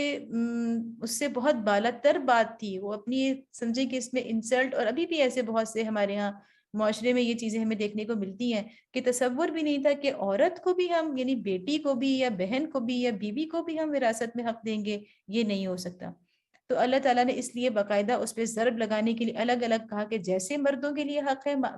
یعنی مال میں حصہ ہے، اسی طرح سے عورتوں کے لیے بھی حصہ ہے. وَإِذَا حَضَرَ الْقِسْمَةَ أُولُو الْقُرْبَى وَالْيَتَامَى وَالْمَسَاكِينُ فَارْزُقُوهُم مِّنْهُ وَقُولُوا لَهُمْ قَوْلًا مَّعْرُوفًا، اور جب تقسیم کے موقع پر، یعنی جب وراثت تقسیم ہو رہی ہو اس وقت اگر اس موقع پر کنبے کے لوگ اور یتیم اور مسکین آئیں جن کا ویسے تو وراثت میں حق نہیں ہے لیکن وہ غریب ہیں، آپ کے رشتہ دار ہیں، یتیم یا مسکین ہیں، تو اس مال میں سے ان کو بھی کچھ دے دو اور ان کے ساتھ بھلے مانسوں کی سی بات کرو. یعنی یہ ایک طرح سے اللہ تعالیٰ نے مال کے ذریعے حقوق العباد کی ادائیگی کی اہمیت بیان کی. اس سے پہلے بھی آئے کہ حقوق العباد میں مال کی خاص طور پر ایک حیثیت ہے. وَلْيَخْشَ الَّذِينَ لَوْ تَرَكُوا مِنْ خَلْفِهِمْ ذُرِّيَّةً ضِعَافًا خَافُوا عَلَيْهِمْ فَلْيَتَّقُوا اللَّهَ وَلْيَقُولُوا قَوْلًا سَدِيدًا. لوگوں کو اس بات کا خیال کر کے ڈرنا چاہیے کہ اگر وہ خود اپنے پیچھے بے بس اولاد چھوڑتے تو مرتے وقت انہیں اپنے بچوں کے حق میں کیسے کچھ اندیشے لاحق ہوتے. بس چاہیے کہ وہ خدا کا خوف کریں اور راستے کی بات کریں. ان الذين ياكلون اموال اليتامى ظلما انما ياكلون في بطونهم نارا وسيصلون سعيرا. جو لوگ ظلم کے ساتھ یتیموں کے مال کھاتے ہیں در حقیقت وہ اپنے پیٹ آگ سے بھرتے ہیں اور وہ ضرور جہنم کی بھڑکتی ہوئی آگ میں جھونکے جائیں گے. یوصیکم اللہ فی اولادکم، یہاں پہ اللہ تعالیٰ نے یعنی دو اہم باتیں، ایک تو عورتوں کے وراثت میں حق کی بات کی، دوسرا یتیموں کے مال کی خصوصی بات کی، اور پھر اس کے علاوہ اور بھی جو معاشرے کے کمزور طبقات ہیں ان کے حقوق کی بات کی۔ اب آگے جو آیات آ رہی ہیں اس کے اندر باقاعدہ اللہ تعالیٰ نے وراثت میں جو حصے مقرر کر دیے ہیں، اور یہ اللہ تعالیٰ کی طرف سے فرض ہیں۔ اسے علم الفرائض کہا جاتا ہے، یعنی اس کو کہا ہی فرض جاتا ہے، یہ ایک فرض ہے اللہ کی طرف سے جس کو ادا کرنا ضروری ہے۔ یوصیکم اللہ فی اولادکم، تمہاری اولاد کے بارے میں اللہ تمہیں ہدایت کرتا ہے، للذکر مثل حظ الانثیین، یہ وہ اصول ہے کہ مرد کا حصہ دو عورتوں کے برابر ہے، چاہے وہ یہ اصول ہر جگہ چلتا ہے، یعنی ہر نسل میں چلتا ہے، کہ بہن بھائیوں میں بھی چلتا ہے اور بیٹا بیٹی میں بھی چلتا ہے۔ تو یہ اللہ کی طرف سے ایک اصول ہے کہ مرد کا حصہ دو عورتوں کے برابر ہے، اور اس کی حکمتیں ہم سب جانتے ہیں کہ عورت کو جو ہے وہ بیوی کے طور پر شوہر کی طرف سے مہر بھی ملتا ہے، اور سب سے بڑی بات یہ ہے کہ اللہ تعالیٰ نے مرد کے اوپر معاش کی ذمہ داری اور عورت کی کفالت کی ذمہ داری رکھی ہے، اور عورت کا مال عورت کا اپنا ہوتا ہے، جبکہ مرد کے مال کے بہت سارے دعوے دار، یعنی بہت سارے اس کے زیر کفالت لوگ ہوتے ہیں۔ فَإِن كُنَّ نِسَاءً فَوْقَ اثْنَتَيْنِ، اگر میت کی وارث دو سے زائد لڑکیاں ہوں، فَلَهُنَّ ثُلُثَا مَا تَرَكَ، تو انہیں ترکے کا 2/3 دیا جائے، وَإِن كَانَتْ وَاحِدَةً فَلَهَا النِّصْفُ، اور اگر ایک ہی لڑکی وارث ہو تو آدھا ترکہ اس کا ہے۔ اب دیکھیں کتنی بڑی بات ہے، یعنی آپ اس معاشرے کا تصور کریں جہاں پہ لڑکیوں کو اتنا آر سمجھ کے زندہ دفنا دیا کرتے تھے ماں باپ اپنے ہاتھ سے، اور جنہیں آر سمجھا جاتا تھا، جن کی پیدائش پر جو ہے وہ چہروں کے اوپر سیاہی آ جاتی تھی، تو اس عورت کی جس کی کوئی رائے نہیں تھی، جس کی کوئی عزت اور احترام نہیں تھا، اس کے لیے اللہ تعالیٰ کہہ رہے ہیں کہ اس کا پورا پورا حصہ ہے وراثت کے اندر، وہ اس کا حق ہے۔ یعنی کتنی امپاورمنٹ ہے اس میں، آپ دیکھیں عورت کے لیے کہ وہ اس کا اپنا مال ہوتا ہے، اور وہ اس مال کو جس طرح چاہے استعمال کر سکتی ہے۔ اس کا شوہر یا اس کا بھائی جو بھی اس کے سر پر ہیں، وہ اس کے مال کو اپنی مرضی سے استعمال کرنے کا کوئی حق نہیں رکھتے۔ وَلِأَبَوَيْهِ لِكُلِّ وَاحِدٍ مِّنْهُمَا السُّدُسُ مِمَّا تَرَكَ إِن كَانَ لَهُ وَلَدٌ، اگر میت صاحب اولاد ہو تو اس کے والدین میں سے ہر ایک کو ترکے کا چھٹا حصہ ملنا چاہیے، اور اگر وہ صاحب اولاد فَإِن لَّمْ يَكُن لَّهُ وَلَدٌ فَوَرِثَهُ أَبَوَاهُ فَلِأُمِّهِ الثُّلُثُ، اور اگر وہ صاحب اولاد نہ ہو اور والدین ہی اس کے وارث ہوں تو ماں کو تیسرا حصہ دیا جائے۔ فَإِن كَانَ لَهُ إِخْوَةٌ فَلِأُمِّهِ السُّدُسُ مِن بَعْدِ وَصِيَّةٍ يُوصِي بِهَا أَوْ دَيْنٍ، اور اگر میت کے بھائی بہن بھی ہوں تو ماں چھٹے حصے کی حقدار ہوگی۔ یہ سب حصے اس وقت نکالے جائیں جبکہ وصیت جو میت نے کی ہو پوری کر دی جائے، اور قرض جو اس پر ہو اس ادا کر دیا جائے۔ آباؤکم و ابناؤکم، اب یہاں پہ ایک اہم بات یہ ہے کہ اللہ تعالیٰ نے بار بار وصیت کا لفظ پہلے آیا، دین یعنی قرض کا لفظ بعد میں آیا ہے، لیکن سب فقہا کا اور اس پہ اتفاق ہے، اور یہی بات سمجھی جاتی ہے کہ یہ ترتیب صرف اس میں ہے، لیکن عملاً جو ہے وہ قرض پہلے نکالا جاتا ہے مال میں سے، اور قرض نکالنے کے بعد وصیت جو کی ہوتی ہے مرنے والے نے وہ نکالا جاتا ہے، اور اس کے بعد جو ہے وہ وراثت تقسیم ہوتی ہے۔ آباؤکم و ابناؤکم لا تدرون ایہم اقرب لکم نفعا، تم نہیں جانتے کہ تمہارے ماں باپ اور تمہاری اولاد میں سے کون بلحاظ نفع تم سے قریب تر ہے۔ فریضۃ من اللہ ان اللہ کان علیما حکیما، یہ حصے اللہ نے مقرر کر دیے ہیں، اور اللہ یقیناً سب حقیقتوں سے واقف ہے اور ساری مصلحتوں کا جاننے والا ہے۔ اصل بات ہے کہ لا تدرونا، تم نہیں سمجھ سکتے کہ کس کا حق زیادہ ہے، یہ اللہ ہی جانتا ہے۔ تمہارا کسی کی طرف جھکاؤ ہو سکتا ہے، لیکن انسان کی عقل اس پوری حکمتوں کا احاطہ نہیں کر سکتی جو اللہ نے اس اہم ترین معاملے میں رکھی ہے۔ یا ظاہر مال کی تقسیم ایک انسان کی زندگی میں بہت اہم معاملہ ہے، تو اللہ تعالیٰ فرماتے ہیں کہ تم اس کی حکمتوں کو، اس کا ادراک نہیں کر سکتے، نہیں سمجھ سکتے۔ وَلَكُمْ نِصْفُ مَا تَرَكَ أَزْوَاجُكُمْ إِن لَّمْ يَكُن لَّهُنَّ وَلَدٌ فَإِن كَانَ لَهُنَّ وَلَدٌ فَلَكُمُ الرُّبُعُ مِمَّا تَرَكْنَ مِن بَعْدِ وَصِيَّةٍ يُوصِينَ بِهَا أَوْ دَيْنٍ وَلَهُنَّ الرُّبُعُ مِمَّا تَرَكْتُمْ إِن لَّمْ يَكُن لَّكُمْ وَلَدٌ فَإِن كَانَ لَكُمْ وَلَدٌ فَلَهُنَّ الثُّمُنُ مِمَّا تَرَكْتُم مِّن بَعْدِ وَصِيَّةٍ تُوصُونَ بِهَا أَوْ دَيْنٍ اور تمہاری بیویوں نے جو کچھ چھوڑا ہو اس کا آدھا حصہ تمہیں ملے گا، اور اگر وہ بے اولاد ہو، ورنہ اولاد ہونے کی صورت میں ترکے کا 1/4 حصہ تمہارا ہے، جبکہ وصیت جو انہوں نے کی ہو پوری کر دی جائے، قرض جو انہوں نے چھوڑا ہو ادا کر دیا جائے، اور وہ تمہارے ترکے میں سے 1/4 کی حقدار ہوں گی اگر تم بے اولاد ہو، ورنہ صاحب اولاد ہونے کی صورت میں ان کا حصہ 8واں ہوگا، بعد اس کے کہ جو وصیت تم نے کی ہو وہ پوری کر دی جائے اور جو قرض تم نے چھوڑا ہو وہ ادا کر دیا جائے۔ وَإِن كَانَ رَجُلٌ يُورَثُ كَلَالَةً أَوْ امْرَأَةٌ وَلَهُ أَخٌ أَوْ أُخْتٌ فَلِكُلِّ وَاحِدٍ مِّنْهُمَا السُّدُسُ۔ یہ ایک الگ معاملہ ہے، اور اگر وہ مرد یا عورت یعنی جس کی میراث تقسیم طلب ہے بے اولاد بھی ہو اور اس کے ماں باپ بھی زندہ نہ ہو، یعنی وہ کلالہ ہو، کلالہ کسے کہا جاتا ہے کہ جس کی نہ اولاد ہو اور جس کے نہ ماں باپ ہو، مگر اس کا ایک بھائی یا ایک بہن موجود ہو، تو بھائی اور بہن ہر ایک کو 1/6 حصہ ملے گا، اور بھائی بہن ایک سے زیادہ ہوں تو کل ترکے کے 1/3 میں وہ سب شریک ہوں گے۔ فَإِن كَانُوا أَكْثَرَ مِن ذَلِكَ فَهُمْ شُرَكَاءُ فِي الثُّلُثِ مِن بَعْدِ وَصِيَّةٍ يُوصَى بِهَا أَوْ دَيْنٍ غَيْرَ مُضَارٍ۔ جبکہ وصیت جو کی گئی ہو پوری کر دی جائے اور قرض جو میت نے چھوڑا ہو ادا کر دیا جائے۔ وصیۃ من اللہ واللہ علیم حلیم، بشرطے کہ وہ ضرر رساں نہ ہو، یہ حکم ہے اللہ کی طرف سے اور اللہ دانا و بینا اور نرم خو ہے۔ اچھا، یہاں پہ اہم بات یہ ہے کہ اللہ تعالیٰ نے جو ہے کلالہ کا حکم ہے کہ جس کے نہ ماں باپ ہے نہ اولاد ہے، اگر ایسے شخص کی، ایسے مرد یا عورت کی کوئی بہن یا بھائی ہو تو اس کا حکم اللہ نے یہاں بیان فرمایا ہے، اور یہاں پہ بہن اور بھائی سے مراد اخیافی بہن بھائی ہیں، یعنی ماں کی طرف سے جو بہن بھائی ہوں۔ اس کے علاوہ جو سگے ہیں یا جو باپ کی طرف سے ہیں ان کا حکم اس صورت کی آخری آیت کے اندر الگ سے اللہ تعالیٰ نے بیان فرمایا ہے۔ اور اس کے علاوہ جو یہاں پر کہا گیا ہے کہ غیر مضار، یعنی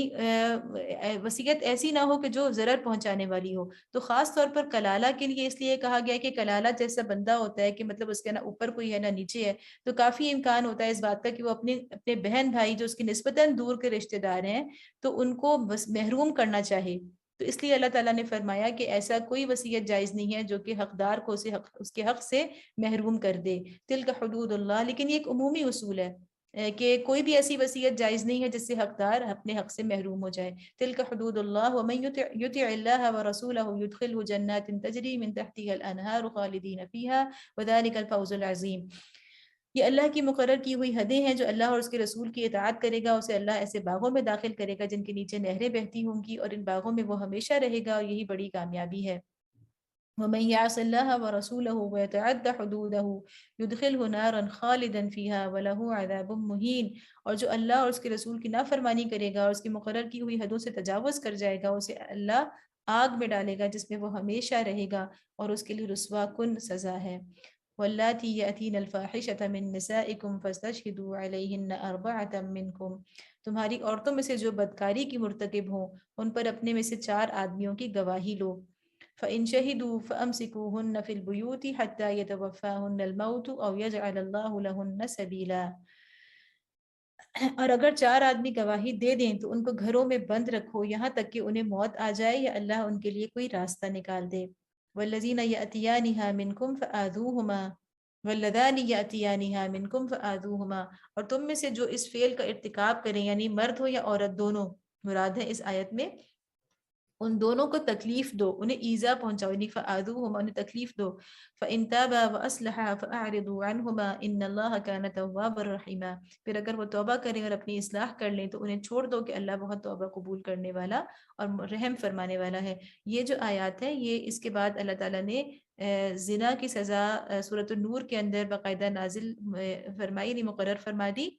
تو اس لیے یہ آیات جو ہے وہ ان آیات سے منسوخ ہو چکی ہیں۔ جب تک یہ نہیں نازل ہوئی تھی تو اس وقت تک اللہ کا یہ حکم تھا، اور اس میں ہمیں یہ دیکھنا ہے کہ ہم نے شراب کے بارے میں بھی دیکھا کہ اللہ تعالیٰ نے ایک دم سے اس کے، ہم نے جو پیچھے پڑھا تھا صرف یہ اللہ نے فرمایا تھا کہ اس کے فائدے جو ہیں وہ کم ہیں، اس کے نقصان زیادہ ہیں، تو اللہ تعالیٰ نے ہر چیز کو، اس لیے کہ وہ سوسائٹی جو ہے اس میں آہستہ آہستہ تبدیلیاں آ رہی تھیں، وہ ابھی کہنا چاہیے کہ نشوونما پا رہی تھی، تو اس لیے اللہ تعالیٰ نے وہ جو سارے احکام ہیں ان کو بتدریج نازل کیا ہے۔ ایک دم سے اگر اللہ تعالیٰ رجم کی سزا یا 100 کوڑوں کی سزا جیسا کہ اس وقت ہے وہ نازل فرما دیتے تو وہ لوگوں کے لیے سخت ہوتی، اس لیے صرف یہ سزا تھی کہ انہیں گھروں میں بند رکھو، اور یہ اللہ نے فرمایا کہ یہاں تک کہ اللہ تعالیٰ ان کے لیے کوئی راستہ نکالتے، مطلب اللہ کا کوئی اور حکم اس کے بعد آ جائے۔ انما التوبة على الله للذين يعملون السوء بجهالة ثم يتوبون من قريب فأولئك يتوب الله عليهم وكان الله عليما حكيما. ہاں یہ جان لو کہ اللہ پر توبہ کی قبولیت کا حق انہی لوگوں کے لیے ہے جو نادانی کی وجہ سے کوئی برا فعل کر گزرتے ہیں اور اس کے بعد جلدی ہی توبہ کر لیتے ہیں. ایسے لوگوں پر اللہ اپنی نظر عنایت سے پھر متوجہ ہو جاتا ہے اور اللہ ساری باتوں کی خبر رکھنے والا اور حکیم و دانا ہے. اچھا ہم یہ جو کچھ پڑھ رہے ہیں نا یہ معاشرتی احکامات جو ہیں تو ہم ان کو اسی نظر سے پڑھیں کہ یہ معاشرے کی مضبوطی اور استحکام کے لیے ناگزیر ہیں. اور اگر ہم ان احکام کو اپنے معاشرے میں نافذ نہیں کرتے تو ہم دیکھ لیں گے کہ اس کے نتیجے میں معاشرے میں ایک زبردست ٹوٹ پھوٹ ہوتی ہے، آپس میں مختلف طبقات کے درمیان جنگ شروع ہو جاتی ہے اور ہر کوئی دوسرے سے بیزار ہوتا ہے اور معاشرہ جو ہے وہ افتراق کا، انتشار کا شکار ہوتا ہے. ٹھیک ہے، تو یہ سب کچھ ہمارے ڈیلی لائف میں ہم یہ سب کچھ دیکھ رہے ہیں اپنے آس پاس کہ جب ہم نے عورتوں کو یہ حیثیت نہیں دی، جہاں ہم نے وراثت اس طرح تقسیم نہیں کی، جہاں ہم نے یتیموں کا اس طرح سے خیال نہیں رکھا، جہاں ہم نے نکاح کو بالکل سختی سے ایک شادی تک محدود کر دیا اور کسی بھی حال میں ہم نے اللہ کی اس اجازت سے جو اللہ نے اس میں دی ہے صورت کے اندر، یعنی ایک سے زائد نکاح کی، اس کو ہم نے بالکل راستہ بند کر دیا. تو یہ ساری چیزیں اللہ تعالیٰ ہمیں بتا رہے ہیں، ہم نے ان کو اپنے آس پاس دیکھنا ہے کہ کیا ہمارے معاشرے میں ان پر عمل ہو رہا ہے، اور اگر نہیں ہو رہا تو جو نتائج اللہ تعالیٰ نے بتائے ہیں وہ ظاہر ہے کہ ہمیں بھگتنے ہوں گے. یہاں پہ اللہ تعالیٰ توبہ کا ذکر فرما رہے ہیں، توبہ کی شرائط بتا رہے ہیں کہ کون سی توبہ قبول ہوتی ہے. ایک تو یہ کہ بجہالت، جو گناہ کیا ہے وہ جہالت سے کر لیا، ڈٹائی سے، جان بوجھ کے نہیں کیا. ثم یتوبون من قریب، اور پھر قریب یعنی کہ جلدی توبہ کر لی. یہ نہیں کہ گناہ کا احساس تو ہو گیا لیکن توبہ میں تساہل کیا اور توبہ میں سستی کی کہ چلو کر لیں گے، نہیں، فوراً توبہ کی تو وہ توبہ قبول ہو جاتی ہے. وَلَيْسَتِ التَّوْبَةُ لِلَّذِينَ يَعْمَلُونَ السَّيِّئَاتِ، مگر توبہ ان لوگوں کے لیے نہیں ہے جو برے کام کیے چلے جاتے ہیں. حَتَّى إِذَا حَضَرَ أَحَدَهُمُ الْمَوْتُ قَالَ إِنِّي تُبْتُ الْآنَ وَلَا الَّذِينَ يَمُوتُونَ وَهُمْ كُفَّارٌ أُولَٰئِكَ أَعْتَدْنَا لَهُمْ عَذَابًا أَلِيمًا. اللہ تعالیٰ فرمانے کہ توبہ کن لوگوں کے لیے نہیں ہے، کن کو قبول نہیں ہوتی، کہ جو برے کام کیے چلے جاتے ہیں یہاں تک کہ جب ان میں سے کسی کی موت کا وقت آ جاتا ہے تو اس وقت وہ کہتا ہے کہ اب میں نے توبہ کی. اور اسی طرح توبہ ان کے لیے بھی نہیں ہے جو مرتے دم تک کافر رہیں. ایسے لوگوں کے لیے تو ہم نے دردناک سزا تیار کر رکھی ہے. یعنی توبہ کن کے لیے نہیں ہے؟ جو یعملون السیئات، مسلسل کیے جاتے ہیں برائیاں، یعنی ایک دفعہ نہیں بلکہ ان کا مستقل طریقہ ہوتا ہے برائیوں پہ عمل کا. دوسرا یہ کہ حذر الموت، کہ جب ان کو موت آ جائے اس وقت پھر وہ کہتے ہیں کہ اب میں توبہ کر رہا ہوں. اس کے بارے میں نبی صلی اللہ علیہ وسلم کی حدیث ہے کہ انہوں نے فرمایا کہ ان اللہ یقبل توبۃ العبد ما لم یغرغر، یعنی اللہ تعالیٰ اپنے بندے کی توبہ اس وقت تک قبول کر لیتا ہے جب تک کہ اس کے اوپر جان کنی کا لمحہ نہیں، نزع کا عالم نہیں آ جاتا. اور تیسری بات یہ کہ یموتون وہم کفار، کہ اگر وہ اس حالت میں مر جاتے ہیں کہ وہ کفر پر ہیں، یا عقیدے کے کفر پر ہیں یا عمل کے لحاظ سے کفر پر ہیں، تو ان کی توبہ قبول نہیں ہوتی. یا ایھا الذین آمنوا لا یحل لکم ان ترثوا النساء کرہا، اے لوگو جو ایمان لائے ہو تمہارے لیے یہ حلال نہیں ہے کہ زبردستی عورتوں کے وارث بن بیٹھو. ٹھیک ہے، یعنی ترث النساء یعنی عورتوں کو بھی ایک میراث بنا لو. جیسا کہ اس وقت بھی ہم دیکھیں کہ یہ اللہ تعالیٰ نے اس آیت کے اندر ظلم کی مختلف شکلوں کی ممانعت کی ہے کہ عورتوں پر کسی بھی شکل سے، کسی بھی انداز سے یعنی جو ہے وہ ظلم نہیں کرنا، اور نئے نئے طریقے نہیں نکالنے کہ ان کو دباؤ اور ان کے اوپر ظلم کرو. جیسا کہ میں نے پہلے بھی یہ بات یہاں پر رکھی تھی کہ اللہ تعالیٰ نے بہرحال کسی کو طاقت میں زیادہ کسی کو کم کرنا تو انسانی معاشرے کے ایک انتظامی ضرورت ہے ہی، لیکن جو مضبوط ہوتا ہے، جس کے پاس طاقت زیادہ ہوتی ہے، جو قوی ہوتا ہے، اس کو بار بار اس بات کی طرف توجہ دلائی جاتی ہے کہ وہ ظلم کرنے سے، اپنے اختیار کے غلط استعمال کرنے سے رک جائے. تو اللہ تعالیٰ فرما رہے ہیں جیسے اس وقت بھی معاشرے میں تھا کہ جو بیوہ ہو جاتی تھیں عورتیں تو ان کے بڑے، ان کے کوئی یعنی دیور جیٹھ یا ان کے باپ، ان کے بھائی، کوئی بھی ان کو اپنی وراثت سمجھتے تھے. اور وراثت سمجھ کے کبھی یہ بھی ہوتا تھا کہ جیسے باقاعدہ وراثت کا مال ہے تو ان کو ایک طرح سے مال میں لے لیا، ان کو اپنے نکاح میں لے لیا. اور دوسرا یہ بھی ہو جاتا تھا کہ آپ ان کے آگے رکاوٹ بن رہے ہیں کہ آپ انہیں اپنا مال سمجھ رہے ہیں اور انہیں آپ کہیں اور نکاح نہیں کرنے دے رہے. وَلَا تَعْضُلُوهُنَّ لِتَذْهَبُوا بِبَعْضِ مَا آتَيْتُمُوهُنَّ إِلَّا أَن يَأْتِينَ بِفَاحِشَةٍ مُبَيِّنَةٍ، اور نہ یہ حلال ہے کہ انہیں تنگ کر کے اس مہر کا کچھ حصہ اڑا لینے کی کوشش کرو جو تم انہیں دے چکے ہو. ٹھیک ہے، ایسے طریقے نہ کرو کہ وہ تمہیں مال دینے پر مجبور ہو جائیں اپنے مہر میں سے. ہاں اگر الا ان یاتینا بفاحشۃ مبینہ، ہاں اگر وہ کسی صریح بد چلنی کی مرتکب ہوتی ہیں، یعنی کہ بہت کھل کر انہوں نے کوئی ایسی غلط اور نازیبا حرکت کی ہے اور بد چلنی کا شکار ہوئی ہیں، تو پھر مرد کے لیے جائز ہے کہ وہ اسے ایسے اس انداز سے اس پہ دباؤ ڈالے عورت پر کہ وہ اپنا مہر دے کر اس سے جان چھڑانے پر تیار ہو جائے، آمادہ ہو جائے۔ فَإِن كَرِهْتُمُوهُنَّ فَعَسَىٰ أَن تَكْرَهُوا شَيْئًا وَيَجْعَلَ اللَّهُ فِيهِ خَيْرًا كَثِيرًا، تو ان کے ساتھ بھلے طریقے سے زندگی گزارو، وَعَاشِرُوهُنَّ بِالْمَعْرُوفِ، اگر وہ تمہیں ناپسند ہو تو ہو سکتا ہے کہ ایک چیز تمہیں پسند نہ ہو مگر اللہ نے اسی میں بہت کچھ بھلائی رکھ دی ہو۔ یہاں اللہ تعالیٰ فرما رہے ہیں کہ اگر تمہارے دل آپس میں جڑے ہوئے نہیں ہیں کسی بھی وجہ سے میاں بیوی کے، اور تمہیں اپنی بیوی سے محبت نہیں ہے یا تمہیں اس کی بعض عادات پسند نہیں ہیں، تو ہو سکتا ہے کہ اللہ نے کسی اور انداز سے اس میں کوئی بھلائی رکھی ہو جو ابھی تک تمہارے اوپر کھلی نہیں ہے۔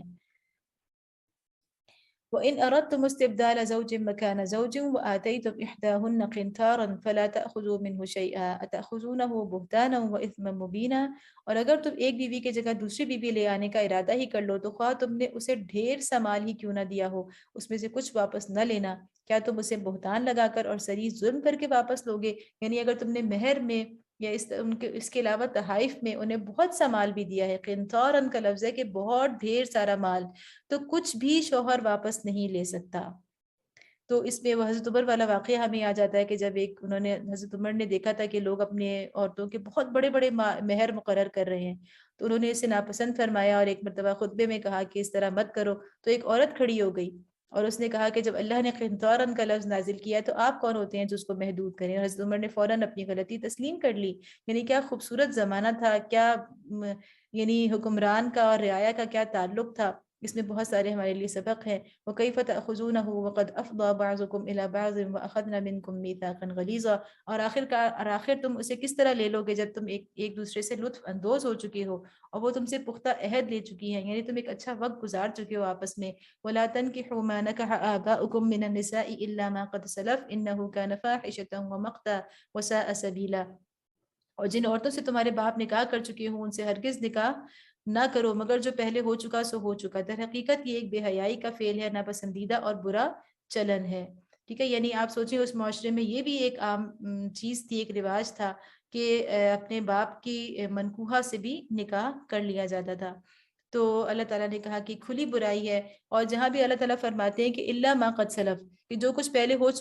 چکا سو ہو چکا، اس کا مطلب یہ نہیں ہوتا کہ اگر کوئی ایسا نکاح ہے تو بس وہ جاری رہے، مطلب یہ ہوتا ہے کہ اس کو تو فوراً ختم کرو گے، لیکن اس کا جو گناہ پہلے تھا وہ اب تمہیں، یعنی اس حکم کے آنے سے پہلے اگر تم نے یہ کام کیا ہے تو اس کا گناہ تم پر نہیں ہوگا۔ جیسے سود کی آیت ہم نے پڑھی تھی، وہاں بھی یہ تھا کہ جو پہلے لے لیا سو لے لیا، تو اس کا مطلب یہ نہیں تھا کہ جس سے لیا ہوا ہے آپ نے، سودی قرض جس کو دیا ہوا ہے وہ آپ دیے رکھیں گے، وہ سود تو آپ وہیں پہ سٹاپ کر دیں گے، لیکن مطلب اللہ کا یہ ہوتا ہے کہ جو گناہ، یعنی پچھلے عمل کا تمہیں گناہ نہیں ملے گا۔ حرمت علیکم امہاتکم وبناتکم واخواتکم وعماتکم وخالاتکم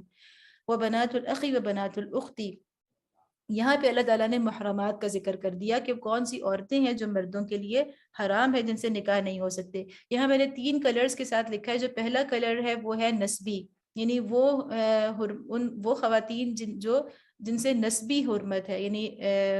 رشتے، خون کے رشتے کی وجہ سے ہے، نسب کی وجہ سے ہے۔ دوسرا جو میں نے یہاں پہ بلو سے لکھا ہوا ہے یہ رضاعی ہیں، ٹھیک ہے، تو ویسے تو یہاں پہ صرف آ رہا ہے 2 کا امہات اور اخوات، لیکن رضاعت سے بھی دراصل وہ سب رشتے جو نسب سے جن کی حرمت ہوتی ہے ان سب رشتوں کی رضاعت، یعنی رضاعت کیا ہوتا ہے؟ دودھ پلانا، تو رضاعت سے بھی اسی طرح حرمت ہوتی ہے جیسے کہ نسب سے حرمت ہوتی ہے۔ تو اگر نسب کے اعتبار سے 7 خواتین ہیں جو کہ مرد پر حرام ہیں، تو رضاعت سے بھی وہی 7 رشتے حرام ہو جائیں گے جو کہ نسب سے حرام ہیں۔ اس کے بعد جو نیچے یہ پنک کلر میں لکھا ہوا ہے، تو یہ وہ 4 رشتے ہیں جو سسرالی رشتے بنتے ہیں، تو یہ 4 سسرالی ہیں اور 7 نسبی اور 7 رضاعی رشتے ہیں، وہ خواتین جو کہ کسی مرد پر حرام ہوتی ہیں۔ یہاں پھر اللہ نے فرمایا کہ الا ما قد سلف، جو پہلے ہو چکا سو ہو چکا، تو ان کو ہم پڑھ لیتے ہیں ایک مرتبہ۔ وأمهاتكم اللاتي أرضعنكم وأخواتكم من الرضاعة وأمهات نسائكم وربائبكم اللاتي في حجوركم من نسائكم اللاتي دخلتم بهن فإن لم تكونوا دخلتم بهن فلا جناح عليكم وحلائل أبنائكم الذين من أصلابكم وأن تجمعوا بين الأختين إلا ما قد سلف إن الله كان غفورا رحيما. تم پر حرام کی گئی تمہاری مائیں، بیٹیاں، بہنیں، پھپھیاں، خالائیں، بھتیجیاں، بھانجیاں اور تمہاری وہ مائیں جنہوں نے تم کو دودھ پلایا ہو اور تمہاری دودھ شریک بہنیں اور تمہاری بیویوں کی مائیں اور تمہاری بیویوں کی لڑکیاں جنہوں نے تمہاری گودوں میں پرورش پائی ہے، یعنی ان کے پہلے شوہر سے جو ان کی بیٹیاں ہیں، ان بیویوں کی لڑکیاں جن سے تمہارا تعلق زن و شو ہو چکا ہو، ورنہ اگر صرف نکاح ہوا ہو اور تعلق زن و شو نہ ہوا ہو تو انہیں چھوڑ کر ان کی لڑکیوں سے نکاح کر لینے میں تم پر کوئی مواخذہ نہیں ہے، اور تمہارے ان بیٹوں کی بیویاں یعنی بہویں جو تمہارے صلب سے ہوں، یعنی اس میں ایک طرف سے یہاں اللہ تعالیٰ نے اس بات کا اشارہ دے دیا کہ اس وقت جو رواج تھا کہ جو متبنہ بنانے کا، یعنی کسی کو منہ بولا بیٹا، تو منہ بولے بیٹے کی بیوی کو بھی اسی طرح حرام سمجھا جاتا تھا، تو یہاں اللہ نے کہا کہ تمہاری صلب سے ہوں، تمہاری اپنی اولاد ہو، اور یہ بھی تم پر حرام کیا گیا ہے کہ ایک نکاح میں دو بہنوں کو جمع کرو۔ یہاں بہن کے حکم میں ہمیں پتہ ہے کہ پھپھی، خالہ یہ بھی آتی ہیں، مگر جو پہلے ہو گیا سو ہو گیا، اللہ بخشنے والا اور رحم کرنے والا ہے۔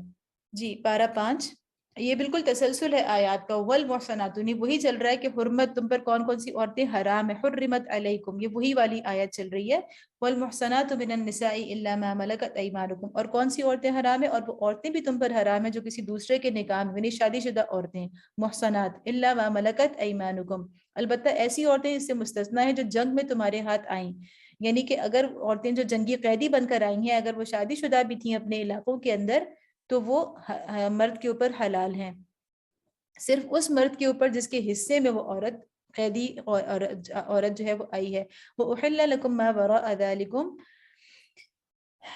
یہ اللہ کا قانون ہے جس کی پابندی تم پر لازم کر دی گئی ہے، ان کے ماں سوا جتنی عورتیں ہیں انہیں اپنے اموال کے ذریعے سے حاصل کرنا تمہارے لیے حلال کر دیا ہے۔ وَأُحِلَّ لَكُم مَا وَرَاءَ ذَلِكُمْ أَن تَبْتَغُوا بِأَمْوَالِكُمْ مُحْصِنِينَ غَيْرَ مُسَافِحِينَ، بشرطے کہ حصار نکاح میں ان کو محفوظ کرو، نہ یہ کہ آزاد شہوت رانی کرنے لگو۔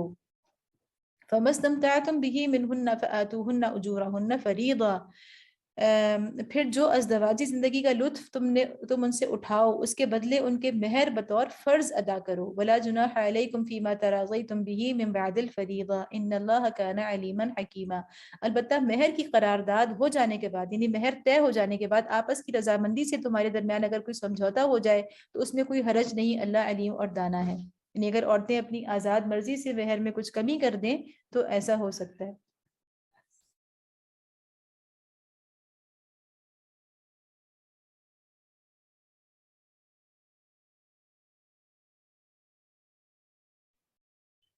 جی اچھا، یہاں پر ایک اہم جو لفظ ہے محسنات، اس کو سمجھ لینا بہت ضروری ہے، اس لیے کہ آگے کی آیات میں یعنی یہ محسنات کا لفظ کبھی ایک معنی میں آیا ہے، کبھی دوسرے معنی میں آیا ہے، اور اگر ہم اس کے معنی کو نہیں سمجھیں گے صحیح طرح سے غور کر کے تو ہمیں بڑی کنفیوژن ہوگی کہ یہاں پہ اللہ کی کیا مراد ہے۔ تو محسنات کے 4 مفاہیم ہیں، ایک شادی شدہ، دوسرا آزاد، تیسرا پاک دامن، اور چوتھا مسلم۔ تو حسن دراصل کہتے ہیں قلعے کو، تو محصنہ وہ ہوتی ہے یعنی قلعہ بند عورت، یعنی جو قلعے میں محفوظ ہو گئی ہو۔ تو یہ 4 طرح کی حفاظتی حصار ہیں، ایک حصار شادی ہوتا ہے، دوسرا حصار آزادی، ایک آزاد عورت بھی، ایک خاندانی عورت جو ہوتی ہے اس کا خاندان، اس کا ایک حصار ہوتا ہے،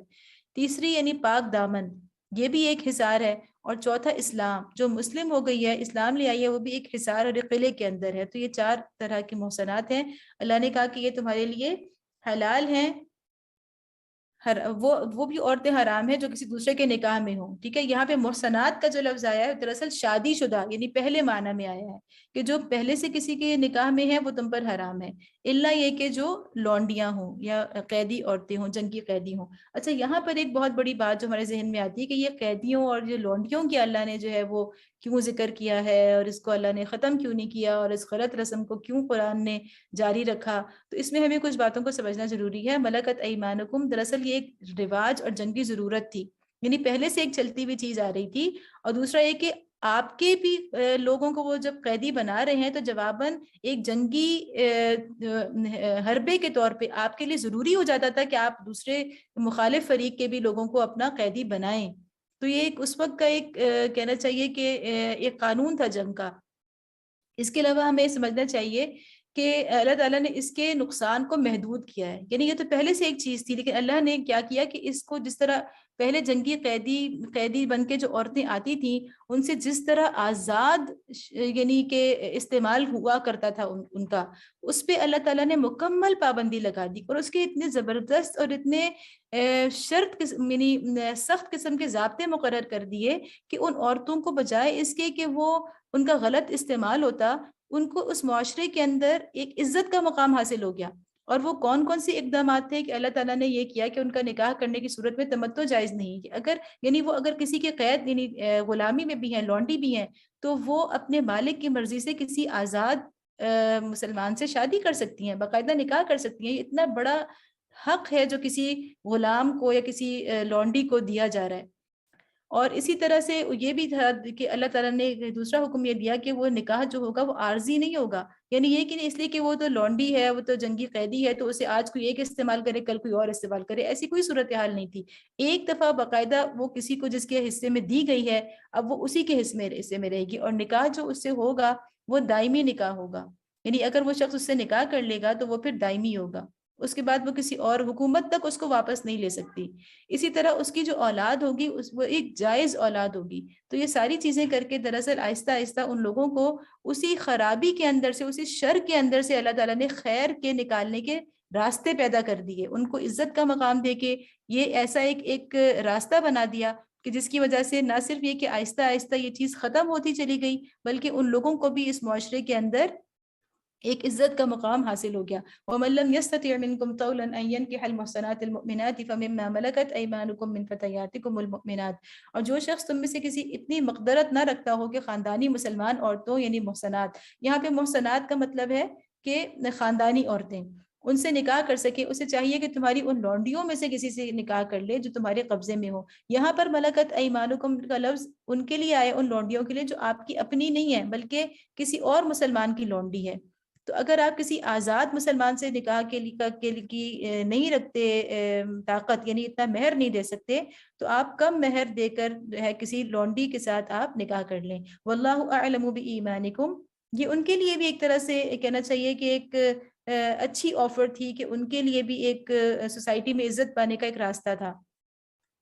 واللہ اعلم بایمانکم، اللہ تمہارے ایمانوں کا حال خوب جانتا ہے. بعضکم من بعض، تم سب ایک ہی گروہ کے لوگ ہو. فن یعنی اگر یہ غلام یا لونڈی جو ہیں یہ بہرحال تمہارے ساتھ یعنی انسانوں بطور انسان جو ہے ان کے وہی بنیادی حقوق و فرائض ہیں جو تمہارے ہیں. فانکحوہن باذن اہلہن، لہٰذا ان کے سرپرستوں کی اجازت سے ان کے ساتھ نکاح کر لو. وآتوہن اجورہن بالمعروف محصنات غیر مسافحات ولا متخذات اخدان، اور معروف طریقے سے ان کے مہر ادا کر دو تاکہ وہ حصار نکاح میں محفوظ یعنی محسنات ہو کر رہیں. دیکھیں کتنی خوبصورت بات ہے. اور ان لوگوں کو ایک ہر وقت ایک خطرے میں اور ایک بہت کمزور حالت میں رہنے سے اللہ تعالیٰ نے انہیں نکالا ہے، اور انہیں معاشرے میں ایک مستحکم مقام اور ایک باحفاظت جو کردار ہے اس کو بنانے کے لیے اللہ نے ایک راستہ دیا ہے. محفوظ ہو کر رہیں، آزاد شہوت رانی نہ کرتی پھریں اور نہ چوری چھپے آشنائیاں کریں. فَإِذَا أُحْصِنَّ فَإِنْ أَتَيْنَ بِفَاحِشَةٍ فَعَلَيْهِنَّ نِصْفُ مَا عَلَى الْمُحْصَنَاتِ مِنَ الْعَذَابِ. پھر جب وہ حصار نکاح میں محفوظ ہو جائیں، یعنی ایک دفعہ ان کا نکاح ہو جائے اور اس کے بعد کسی بد چلنی کی مرتکب ہوں، تو ان پر اس سزا کی بنسبت آدھی سزا ہے جو خاندانی عورتوں یعنی محسنات کے لیے مقرر ہے. ذَلِكَ لِمَنْ خَشِيَ الْعَنَتَ مِنْكُمْ وَأَنْ تَصْبِرُوا خَيْرٌ لَكُمْ وَاللَّهُ غَفُورٌ رَحِيمٌ. یہ سہولت تم میں سے ان لوگوں کے لیے پیدا کی گئی ہے جن کو شادی نہ کرنے سے بندے تقویٰ کے ٹوٹ جانے کا اندیشہ ہو، لیکن اگر تم صبر کرو تو یہ تمہارے لیے بہتر ہے، اور اللہ بخشنے والا اور رحم فرمانے والا ہے. فَعَلَيْهِنَّ نِصْفُ، مطلب یہ کہ ان کی سزا جو ہوگی لونڈیوں کی وہ آدھی ہوگی زنا کی صورت میں، اور وہ کیا ہے کہ 100 کوڑوں کے بجائے انہیں 50 کوڑے لگائے جائیں گے. یرید اللہ لیبین لکم ویہدیکم سنن الذین من قبلکم ویتوب علیکم واللہ علیم حکیم. اللہ چاہتا تو کہ تم پر ان طریقوں کو واضح کرے اور انہی طریقوں پر تمہیں چلائے جن کی پیروی تم سے پہلے گزرے ہوئے صلحاء کرتے تھے. وہ اپنی رحمت کے ساتھ تمہاری طرف متوجہ ہونے کا ارادہ رکھتا ہے، وہ علیم بھی ہے اور دانا بھی. واللہ یرید ان یتوب علیکم ویرید الذین یتبعون الشہوات ان تمیلوا میلا عظیما. ہاں اللہ تو تم پر رحمت کے ساتھ توجہ کرنا چاہتا ہے، مگر جو لوگ خود اپنی خواہشات نفس کی پیروی کر رہے ہیں وہ چاہتے ہیں کہ تم راہ راست سے ہٹ کر دور نکل جاؤ۔ یرید اللہ ان یخفف عنکم وخلق الانسان ضعیفا، اللہ تم پر سے پابندیوں کو ہلکا کرنا چاہتا ہے کیونکہ انسان کمزور پیدا کیا گیا، یعنی آہستہ آہستہ اللہ تعالیٰ کے جو احکامات ہیں وہ آپ کو غیر ضروری پابندیوں اور بندشوں سے نکال رہے ہیں۔ یا ایھا الذین آمنوا لا تأکلوا اموالکم بینکم بالباطل الا ان تکون تجارۃ عن تراض منکم ولا تقتلوا انفسکم ان اللہ کان بکم رحیما۔ اے لوگوں جو ایمان لائے ہو، اب یہاں سے مال کے حوالے سے احکام شروع ہوئے کہ اے لوگوں جو ایمان لائے ہو آپس میں ایک دوسرے کے مال باطل طریقوں سے نہ کھاؤ، لین دین ہونا چاہیے آپس کی رضامندی سے، اور اپنے آپ کو قتل نہ کرو، یعنی یقین مانو کہ اللہ تمہارے اوپر مہربان ہے۔ اموالکم بالباطل، یعنی کہ باطل طریقوں سے مراد یہ ہے کہ کوئی بھی جھوٹ، دھوکہ، فراڈ، کوئی بھی ایسی چیز جو ہے ایک تو یہ نہ ہو، اور دوسرا یہ کہ ایسی چیز کا کاروبار بھی نہ ہو جو خود باطل ہے، یعنی جیسے کہ بے حیائی پھیلانے کے ذرائع یا ایسی چیزوں کی تجارت کرنا جو کہ معاشرے میں برائی کو پھیلانے کا ذریعہ بنتی ہے۔ اللہ تعالیٰ نے ایسے تمام تجارت اور لین دین سے منع فرمایا ہے۔ وَلَا تَقْتُلُوا أَنفُسَكُمْ، یعنی یہ کہا کہ ایک دوسرے کا قتل ہے، یعنی آپس میں ایک دوسرے کا قتل ہے یہ، اگر تم ایک دوسرے کے حقوق کا، مالی حقوق کا تحفظ نہیں کرو گے تو گویا تم ایک دوسرے کو قتل کرو گے۔ وَمَن يَفْعَلْ ذَلِكَ عُدْوَانًا وَظُلْمًا فَسَوْفَ نُصْلِيهِ نَارًا وَكَانَ ذَلِكَ عَلَى اللَّهِ يَسِيرًا، جو شخص ظلم و زیادتی کے ساتھ ایسا کرے گا اس کو ہم ضرور آگ میں جھونکیں گے، اور یہ اللہ کے لیے کوئی مشکل کام نہیں ہے۔ ان تجتنبوا كبائر ما تنهون عنه نكفر عنكم سيئاتكم وندخلكم مدخلا كريما، اگر تم ان بڑے بڑے گناہوں سے پرہیز کرتے رہو جن سے تمہیں منع کیا جا رہا ہے تو تمہاری چھوٹی موٹی برائیوں کو ہم تمہارے حساب سے ساخط کر دیں گے اور تم کو عزت کی جگہ دیں گے۔ اب یہ کہ کبائر کون سے ہوتے ہیں، بعض احادیث کے اندر نبی صلی اللہ علیہ وسلم نے کبیرہ گناہوں کے بارے میں بتایا ہے کہ کون سے ہیں، لیکن اصل بات یہ ہے کہ ہمیں دیکھنا چاہیے کہ جس میں کسی کی حق تلفی ہو، یعنی یہ درجے اس طرح بڑھتے ہیں کہ اگر کسی کا حق مارا ہے تو اگر جتنا بڑا کسی کا حق مارا ہے، یعنی جتنا بڑا کسی کا حق تھا تو گناہ اتنا ہی بڑا ہو جائے گا۔ جیسے سب سے بڑا حق اللہ کا ہے، تو اگر اللہ کا حق مارا ہے یعنی اس کی توحید میں شرک کیا ہے تو آپ نے سب سے بڑا گناہ کر لیا۔ تو اس لیے جو نیکی جتنی بڑی ہوتی ہے یا جو حق جتنا بڑا ہوتا ہے تو اس کو توڑنا، اس کی خلاف ورزی کرنا، وہ حق نہ دینا اتنا ہی بڑا گناہ ہو جاتا ہے۔ اسی طرح جو یعنی جان بوجھ کر اور استکبار جو ہوتا ہے، یعنی کسی گناہ پر اصرار کرنا، ڈٹائی کے ساتھ کوئی کام کرنا، خواہ وہ چھوٹا ہی کام کیوں نہ ہو وہ بھی اس کو بڑا بنا دیتا ہے۔ اسی طرح روابط کو توڑنا، یعنی اللہ تعالیٰ نے جن چیزوں کو جوڑنے کا حکم دیا ہے اب وہ جتنے قریبی رشتے ہیں تو ان کو توڑنا اتنا ہی بڑا گناہ ہو جائے گا۔ تو یہ کچھ اصول ہیں جو ہمیں شریعت سے ملتے ہیں۔ وَلِكُلٍّ جَعَلْنَا مَوَالِيَ مِمَّا تَرَكَ الْوَالِدَانِ وَالْأَقْرَبُونَ، اور ہم نے ہر اس ترکے کے حقدار مقرر کر دیے ہیں جو والدین ایک آیت میں نے نہیں پڑھی، وَلَا تَتَمَنَّوْا مَا فَضَّلَ اللَّهُ بِهِ بَعْضَكُمْ عَلَى بَعْضٍ لِلرِّجَالِ نَصِيبٌ مِّمَّا اكْتَسَبُوا وَلِلنِّسَاءِ نَصِيبٌ مِّمَّا اكْتَسَبْنَ وَاسْأَلُوا اللَّهَ مِن فَضْلِهِ إِنَّ اللَّهَ كَانَ بِكُلِّ شَيْءٍ عَلِيمًا، اور جو کچھ اللہ نے تم میں سے کسی کو دوسروں کے مقابلے میں زیادہ دیا ہے اس کی تمنا نہ کرو، جو کچھ مردوں نے کمایا ہے اس کے مطابق ان کا حصہ ہے اور جو کچھ عورتوں نے کمایا ہے اس کے مطابق ان کا حصہ ہے۔ ہاں اللہ سے اس کے فضل کی دعا مانگتے رہو، یقیناً اللہ ہر چیز کا علم رکھتا ہے۔ یعنی حسد نہ کرو، جو کسی کے پاس ہے وہ اس کا اپنا ہے، جو جس نے کمایا وہ اسی کا ہے۔ یہاں پھر اہم بات کہ للرجال اور للنساء، عورتوں کو بار بار اللہ تعالیٰ ان کا الگ تذکرہ کر رہے ہیں کہ ان کی ایک جدا گانا، ایک انڈیپینڈنٹ ان کی حیثیت ہے۔ اس بات کے اظہار کے لیے اللہ تعالیٰ بار بار رجال کے ساتھ ساتھ نساء کا ذکر کر رہے ہیں۔ وَلِكُلٍّ جَعَلْنَا مَوَالِيَ مِمَّا تَرَكَ الْوَالِدَانِ وَالْأَقْرَبُونَ، اور ہم نے اس ترکے کے حقدار مقرر کر دیے ہیں جو والدین اور رشتہ دار چھوڑیں۔ وَالَّذِينَ عَقَدَتْ أَيْمَانُكُمْ فَآتُوهُمْ نَصِيبَهُمْ إِنَّ اللَّهَ كَانَ عَلَى كُلِّ شَيْءٍ شَهِيدًا، اب رہے وہ لوگ جن سے تمہارے عہد و پیمان ہو تو ان کا حصہ انہیں دو، یقیناً اللہ ہر چیز پر نگران ہے۔ کہ حصے تو اللہ نے مقرر کر دیے، اس کے علاوہ اگر کسی سے آپ کی بڑی کوئی دوستی کا تعلق تھا یا آپ نے کوئی وعدے کیے تھے اپنی زندگی میں تو آپ ان کو پورا کر سکتے ہیں اپنی زندگی کے اندر ہی۔ الرجال قوامون على النساء بما فضل الله بعضهم على بعض وبما انفقوا من اموالهم، مرد عورتوں پر قوام ہیں۔ اب یہ آیت بھی بہت زیادہ لوگوں کے لیے پریشانی کا باعث بنتی ہے۔ اللہ تعالیٰ ہمیں اپنی تمام آیات پر دل کی پوری یکسوئی کے ساتھ ایمان لانے کی توفیق عطا فرمائے۔ مرد عورتوں پر قوام ہے، یہاں اللہ تعالیٰ بتا رہے ہیں کہ قوام جو ہے وہ قوامیت کا لفظی مطلب کیا ہوتا ہے، یہ تفہیم القرآن سے یہاں پر میں نے کوٹ کیا کہ قوام یا قیم اس شخص کو کہتے ہیں جو کسی فرد یا ادارے یا نظام کے معاملات کو درست حالت میں چلانے اور اس کی حفاظت و نگہبانی کرنے اور اس کی ضروریات مہیا کرنے کا ذمہ دار ہو۔ یعنی اس میں کوئی ایسی بات نہیں ہے کہ مرد جو ہے وہ چونکہ مرد ہے اس لیے وہ بس وہ افضل ہے، یعنی اپنی کہنا چاہیے کہ اس کو جو افضلیت حاصل ہے اس سے سمجھ میں آ رہا ہے کہ وہ اس کو اپنی ذمہ داریوں کی وجہ سے ہے، اور چونکہ اس کو ایک ذمہ داری دی گئی ہے، خاندان کا سربراہ بنایا گیا ہے، تو اس لیے اللہ تعالیٰ نے اس کو کہا کہ وہ افضل ہے۔ اور یہ بات میں بار بار یہاں پہ کہتی ہوں کہ یہ کوئی حل نہیں ہوتا کہ آپ سب لوگوں کو اختیار میں برابر کر دیں۔ اگر کسی سوسائٹی کے اندر سب لوگوں کا اختیار ایک جتنا ہوگا تو وہ سوسائٹی تباہی کے گڑھے میں جا کر گرے گی۔ اگر آپ کہیں کہ بچوں کے اور ماں باپ کے حقوق ایک جتنے ہونے چاہیے تو آپ اپنے گھر کو تباہ کر لیں گے۔ تو اصل حل یہ نہیں ہوتا کہ آپ اختیار برابر دے دیں، بلکہ اصل حل یہ ہوتا ہے کہ جس کا جتنا اختیار ہے اس کو اس کے صحیح استعمال کی تربیت دی جائے۔ مرد عورتوں پر قوام ہے اس بنا پر کہ اللہ نے ان میں سے ایک کو دوسرے پر فضیلت دی ہے، اور اس بنا پر کہ مرد اپنے مال خرچ کرتے ہیں۔ یا اللہ نے وجہ بتا دی کہ فضل اللہ، اور دوسرا ہے کہ انفقوا، وہ اب مال خرچ کرتے ہیں، مال کی ذمہ داری ہے اللہ نے ان کے اوپر ڈالی ہے، اس لیے اللہ نے ان کو سربراہ بنایا ہے۔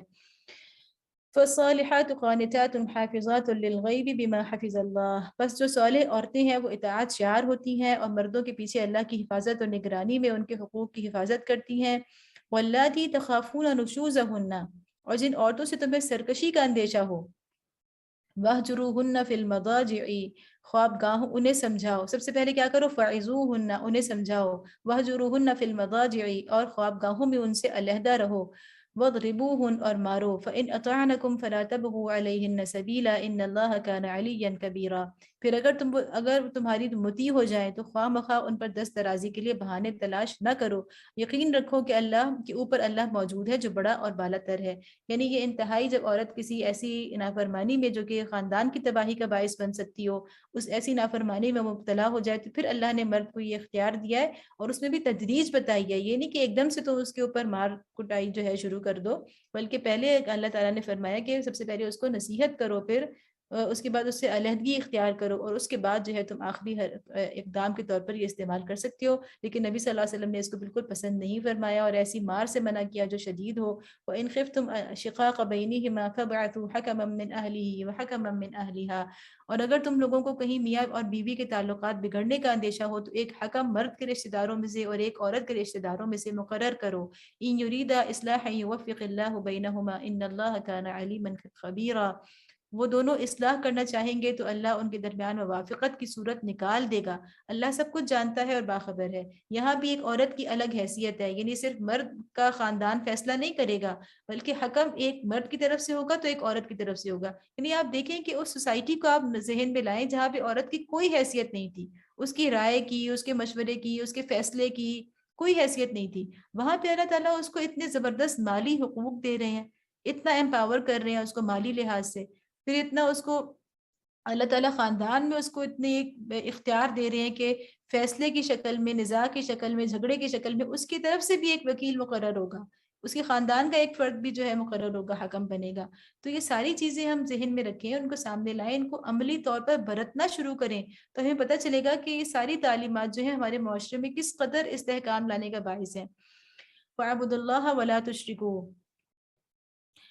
ولا تشركوا به شيئا وبالوالدين إحسانا وبذي القربى واليتامى والمساكين والجار ذي القربى والجار الجنب والصاحب بالجنب وابن السبيل وما ملكت أيمانكم إن الله لا يحب من كان مختالا فخورا۔ یہاں اللہ تعالیٰ نے کیا فرمایا کہ تم سب اللہ کی بندگی کرو، اس کے ساتھ کسی کو شریک نہ بناؤ۔ یعنی پہلے اللہ تعالیٰ نے وعبد اللہ یعنی حقوق اللہ کی بات کی، اور ساتھ ہی حقوق العباد کی بات کی۔ اس کا مطلب ہے کہ حقوق اللہ اور حقوق العباد ساتھ ساتھ چلتے ہیں۔ جو شخص اللہ کا حق ادا کرے وہی بندوں کا حق ادا کرنے والا ہوگا، اور جو بندوں کا حق صحیح طور پر ادا کرے گا وہ یقیناً اللہ کا حق بھی ادا کرے گا۔ تو اللہ تعالیٰ نے فرمایا کہ بندگی کرو، اس کے ساتھ کسی کو شریک نہ بناؤ، ماں باپ کے ساتھ نیک برتاؤ کرو، قرابت داروں اور یتیموں اور مسکینوں کے ساتھ حسن سلوک سے پیش آؤ، اور پڑوسی رشتہ دار سے، اجنبی ہمسایہ سے، پڑوسی اگر رشتہ دار ہو یا پھر اجنبی ہو، پہلو کے ساتھی اور مسافر سے۔ پہلو کے ساتھی یعنی آپ کا کوئی کلیگ بھی ہو سکتا ہے، آپ کے ساتھ سفر کا شریک بھی ہو سکتا ہے، اور ان لونڈی غلاموں سے جو تمہارے قبضے میں ہو احسان کا معاملہ رکھو، یقین جانو اللہ کسی ایسے شخص کو پسند نہیں کرتا جو اپنے پندار میں مغرور ہو اور اپنی بڑائی پر فخر کرے۔ یعنی کتنی خوبصورت تعلیم اللہ نے دی ہے کہ اللہ تعالیٰ نے اس شخص کو بھی نگلیکٹ نہیں کیا جو تھوڑی دیر کے لیے ہمارے ساتھ کہیں جاتا ہے، پہلو کا ساتھی، تو اس کا مطلب یہ ہے کہ ہر انسان سے آپ جب ملیں، کچھ بھی وقت اس کے ساتھ گزاریں، تو اپنی شخصیت کا ایک اچھا تاثر یا اسے کچھ نہ کچھ دے کر ہم وہاں سے جائیں. دینے سے مراد یہ نہیں ہے کہ ہم اس کو کوئی ضرور کوئی تحفہ دیں، کوئی مال کی شکل میں کچھ دیں، بلکہ ہم اسے کوئی اچھی بات، کوئی اچھا میسج، کوئی مسکراہٹ، اور کم از کم عزت اس کی جو ہے وہ اس کو دے کر جائیں. تو یہ ایک بندے کا حق ہے. اس کا بھی جو آپ سے 5 منٹ کے لیے یا آپ سے 1 دن کے لیے ملا ہے، تو اس کا بھی اللہ نے کچھ آپ کے اوپر حق رکھ دیا ہے. الذين يبخلون ويأمرون الناس بالبخل ويكتمون ما آتاهم الله من فضله وأعتدنا للكافرين عذابا مهينا. اور ایسے لوگ بھی اللہ کو پسند نہیں جو کنجوسی کرتے ہیں، دوسروں کو بھی کنجوسی کی ہدایت کرتے ہیں. تو اور جو کچھ اللہ نے اپنے فضل سے انہیں دیا ہے اسے چھپاتے ہیں، ایسے کافر نعمت لوگوں کے لیے ہم نے رسوا کن عذاب مہیا کر رکھا ہے. والذین ينفقون اموالهم رئاء الناس ولا يؤمنون بالله ولا باليوم الاخر ومن يكن الشیطان له قرینا فساء قرینا. اور وہ لوگ جو بھی اللہ کو ناپسند ہیں، جو اپنے مال محض لوگوں کو دکھانے کے لیے خرچ کرتے ہیں اور در حقیقت نہ اللہ پر ایمان رکھتے ہیں اور نہ روز آخر پر. سچ یہ ہے کہ شیطان جس کا رفیق ہو اسے بہت ہی بری رفاقت میسر آئی. یہاں اللہ تعالیٰ نے خرچ کے کچھ اصول بتائے ہیں. سب سے پہلا اصول یہ، بخل نہ خود کریں نہ اس کا ماحول بنائیں. دوسروں کو بھی بخل کا حکم نہ کریں، نہ ایسا ماحول کریٹ کریں کہ لوگوں کو ہم ایک طرح سے ڈرا رہے ہوں کہ بھی یہ نہیں خرچ کرنا، یہ نہیں کرنا، کنجوسی سکھا رہے ہوں. ایسا کوئی ماحول نہ بنائیں. دوسری یہ کہ ينفقون اموالهم رئاء الناس، کے لوگوں کو دوسری بات یہ ہے کہ اللہ کے فضل کو نہ چھپائیں، کہ اللہ نے اگر آپ کو جو نعمتیں دی ہیں تو وہ آپ کے اوپر اللہ کے فضل کی صورت میں نظر آنی چاہیے. ایسا حلیہ اپنا بنا کے نہ رکھیں کہ جو اللہ کی نعمتوں کا کفران نعمت ہو. اور اس کے بعد تیسرا اصول یہ ہے کہ دکھاوا نہ کریں. رئاء الناس، لوگوں کو دکھانے کے لیے مال خرچ کرنا. اور میں سمجھتی ہوں کہ سب سے بڑا جو مسئلہ ہے ہماری سوسائٹی کا، وہ یہ اتنا بڑا مسئلہ ہے کہ جس کی وجہ سے بہت سے لوگ اتنی آزمائش کا شکار ہو جاتے ہیں کہ جب دکھاوے کا ایک کلچر بن جاتا ہے تو ہر ایک مجبور ہو جاتا ہے اپنی عزت برقرار رکھنے کے لیے کہ وہ ضرور چاہے قرض لے، چاہے کہیں سے اپنی ضروریات کو پیچھے کر کے، لیکن وہ ضرور جو ہے وہ بہت بڑا سا خرچ ہر موقع پر ضرور کرے. تو جن لوگوں کو اللہ نے صاحب مال بنایا ہے، دراصل یہ ان کا فرض ہے. جب وہ دکھاوا چھوڑیں گے تو ہی وہ لوگ بھی سکون میں آئیں گے، اور وہ بھی چھوڑ دیں گے جن کے پاس مال نہیں ہے، وہ زبردستی کہیں نہ کہیں سے کر کے تو خرچ کرتے ہیں. تو اصل میں یہ ان لوگوں کے لیے اصول ہیں، زیادہ ذمہ داری ان لوگوں کی ہے جن کو اللہ نے صاحب مال بنایا، کہ وہ معاشرے میں ایسی چیزوں کو ترویج دیں. بے شک آپ کے پاس ہے، لیکن آپ اسراف نہ کریں، آپ دکھاوا نہ کریں، ایسی حرکتیں نہ کریں، ایسے کلچر نہ بنائیں، ایسی روایات نہ بنائیں جس کی وجہ سے دوسرے لوگ بھی جو ہے وہ مشکل میں پڑ جائیں. وماذا عليهم لو آمنوا بالله واليوم الآخر وأنفقوا مما رزقهم الله وكان الله بهم عليما. آخر ان لوگوں پر کیا آفت آ جاتی ہے اگر یہ اللہ اور روز آخر پر ایمان رکھتے اور جو کچھ اللہ نے دیا ہے اس میں سے خرچ کرتے. اگر یہ ایسا کرتے تو اللہ سے ان کی نیکی کا حال چھپا نہ رہ جاتا. ان اللہ لا يظلم مثقال ذرة وإن تك حسنة يضاعفها ويؤتي من لدنه أجرا عظيما. اللہ کسی پر ذرہ برابر بھی ظلم نہیں کرتا. اگر کوئی ایک نیکی کرے تو اللہ اسے 2 چند کرتا ہے اور پھر اپنی طرف سے بڑا اجر عطا فرماتا ہے. یعنی ایک تو اللہ اس کی نیکی کو بھی 2 چند کر دیتا ہے، ایک نیکی کو 2 کر دیتا ہے، اور پھر اس کے اوپر ہر نیکی کے اوپر اللہ تعالیٰ بہت بڑا اجر دیتے ہیں. تو اللہ کے پاس دینے کے لیے کمی نہیں ہے. فَكَيْفَ إِذَا جِئْنَا مِنْ كُلِّ أُمَّةٍ بِشَهِيدٍ وَجِئْنَا بِكَ عَلَى هَؤُلَاءِ شَهِيدًا. پھر سوچو کہ اس وقت یہ کیا کریں گے جب ہم ہر امت میں سے ایک گواہ لائیں گے اور ان لوگوں پر تمہیں یعنی محمد صلی اللہ علیہ وسلم کو گواہ کی حیثیت سے کھڑا کریں گے. یہ وہی موضوع ہے جو ہم نے دیکھا تھا کہ اللہ تعالیٰ نے جہاں پہ امت وسط کا اعلان کیا تھا، امتاً وسط وکذالک جعلناکم امتاً وسطاً، تو وہی بتا دیا تھا کہ کیوں بنا رہا ہوں تمہیں، تمہارا کرنے کا کام کیا ہے، تم سے پوچھا کیا جائے گا، تمہاری جواب دہی کس چیز کے بارے میں ہوگی. لتکونوا شہداء علی الناس، کہ تم نے ساری انسانیت پر گواہی دینی ہوگی. ویکون الرسول علیکم شہیدا،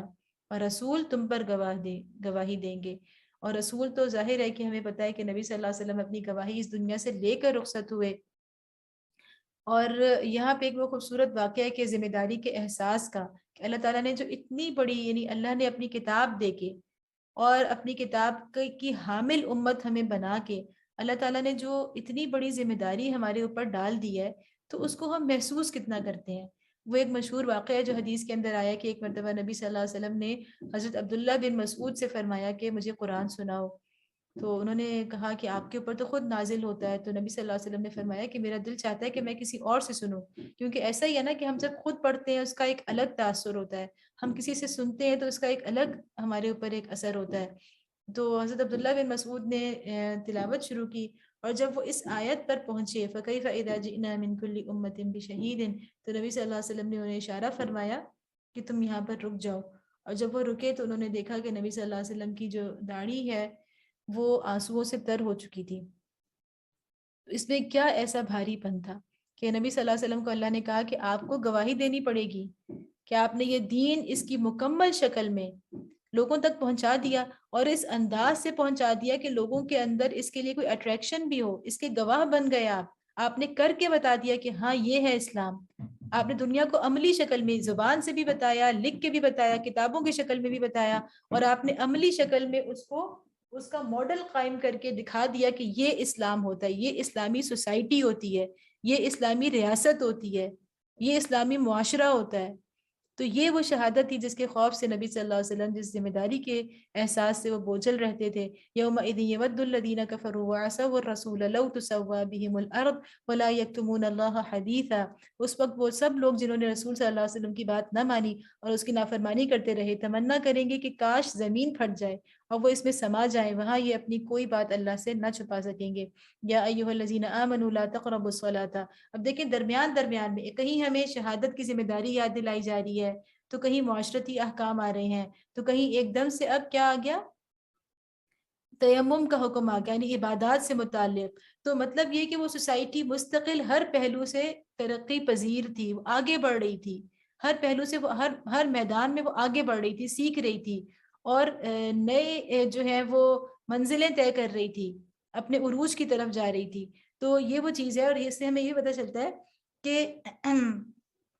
جو تیمم کا حکم ہے، یعنی اس کے پیچھے پیچھے کیا چل رہا ہے کہ مستقل غزوات بھی چل رہے ہیں. اگر آپ دیکھیں تو مستقل غزوات، آگے جو قتال کی آیات آنے والی ہیں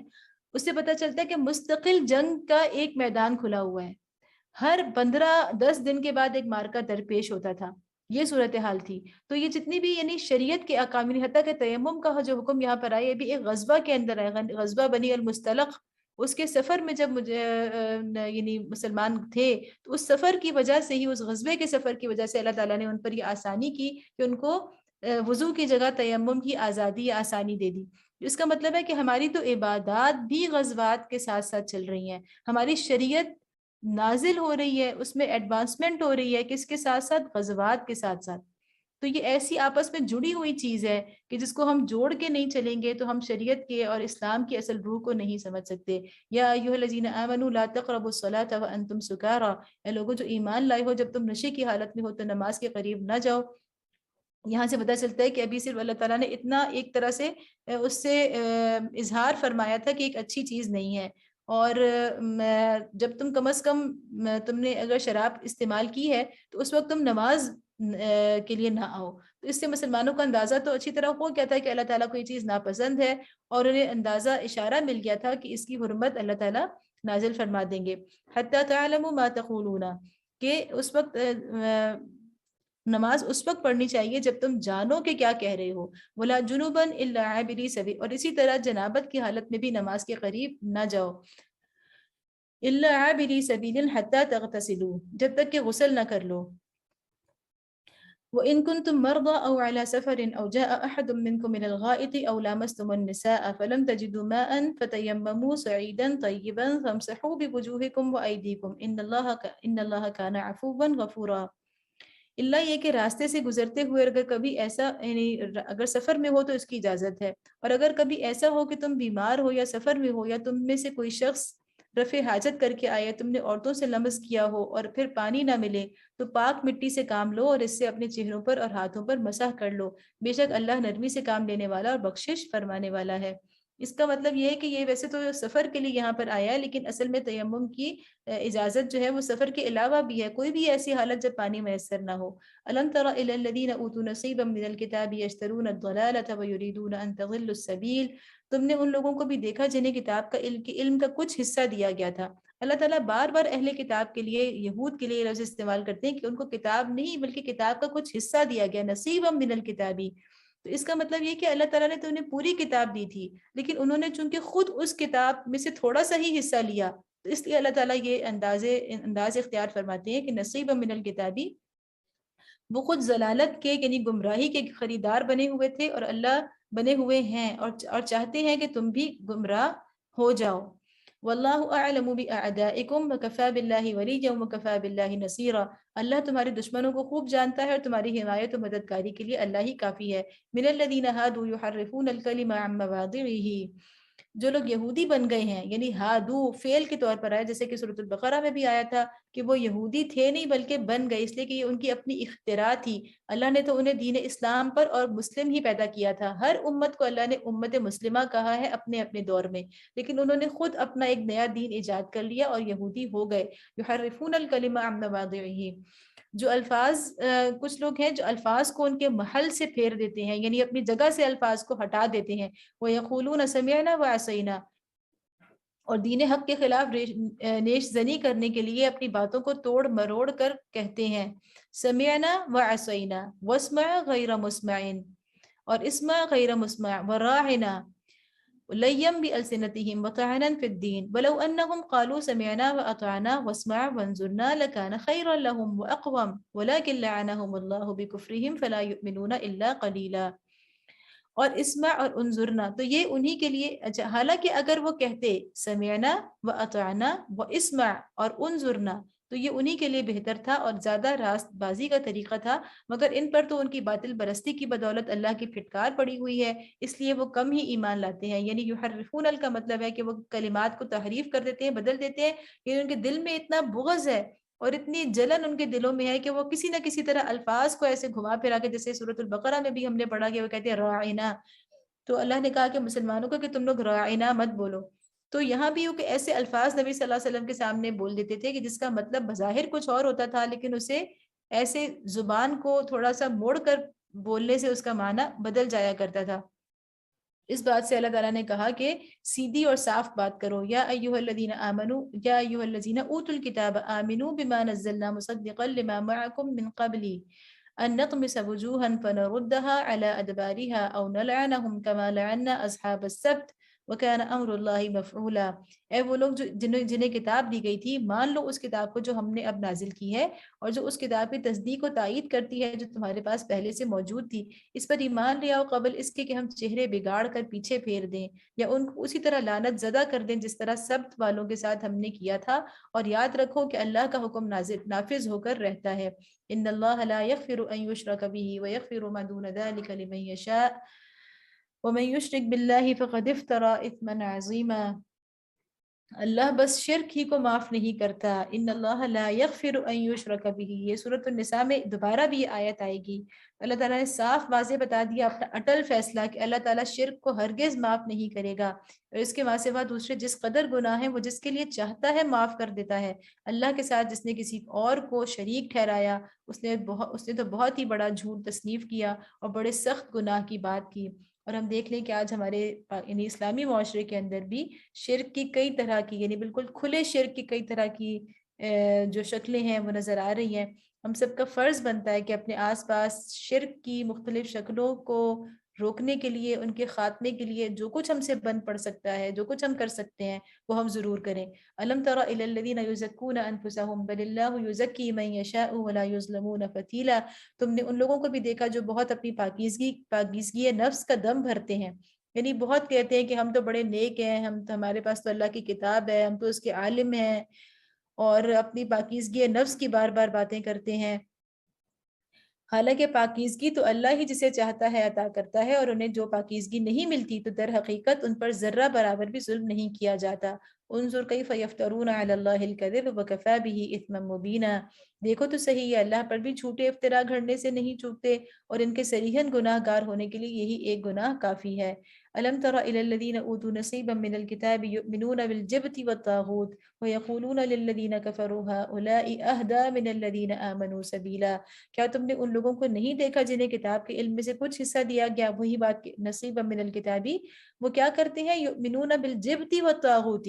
انہیں کتاب دی گئی لیکن وہ کتاب کو چھوڑ کر کس چیز پر ایمان لا رہے ہیں؟ جبت اور طاغوت پر۔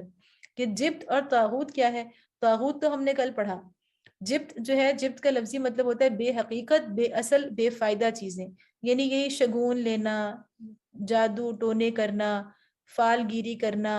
اور اس طرح قسمت کا حال معلوم کرنے کے لیے مختلف طریقے اختیار کرنا، یہ سب چیزیں جن کی کوئی بنیاد نہیں ہے، کوئی علمی بنیاد نہیں ہے، وہ سب جبت کے اندر آتی ہیں۔ تو انسان جو ہے وہ ضرور اپنے تنزل کے دور میں جو قومیں ہوتی ہیں، پیغمبروں کی امتیں ہوتی ہیں، وہ ضرور ایسی خرافات کے اندر پڑ جاتی ہیں، اور اللہ تعالیٰ ہمیں ان ساری خرافات کی جتنی بھی پرانی یا نئی شکلیں ہیں، ان سب سے ہمیں ان سب کو سمجھنے کی اور ان سے بچنے کی توفیق عطا فرمائے۔ وَيَقُولُونَ لِلَّذِينَ، اور کہتے ہیں، اور کافروں کے متعلق کہتے ہیں کہ ایمان لانے والوں سے تو یہی زیادہ صحیح راستے پر ہیں، یعنی ان کی آپ ہٹ دھرمی دیکھیں کہ یہ جو یہود ہیں، یہ کہتے ہیں کہ جو مشرکین ہیں عرب کے، وہ ان مسلمانوں سے زیادہ اچھے ہیں، یعنی اتنے اندھے ہو گئے ہیں ان کی تعصب میں کہ ان کو نظر نہیں آ رہا کہ مشرکین کے کیا عقائد ہیں، مشرکین کے آپ طور طریقے دیکھیں، بیٹیوں کو زندہ گاڑنا ان کا دیکھیں، ان کا طواف کعبہ جو ہے اتنی بے شرمی کے ساتھ کرنا دیکھیں،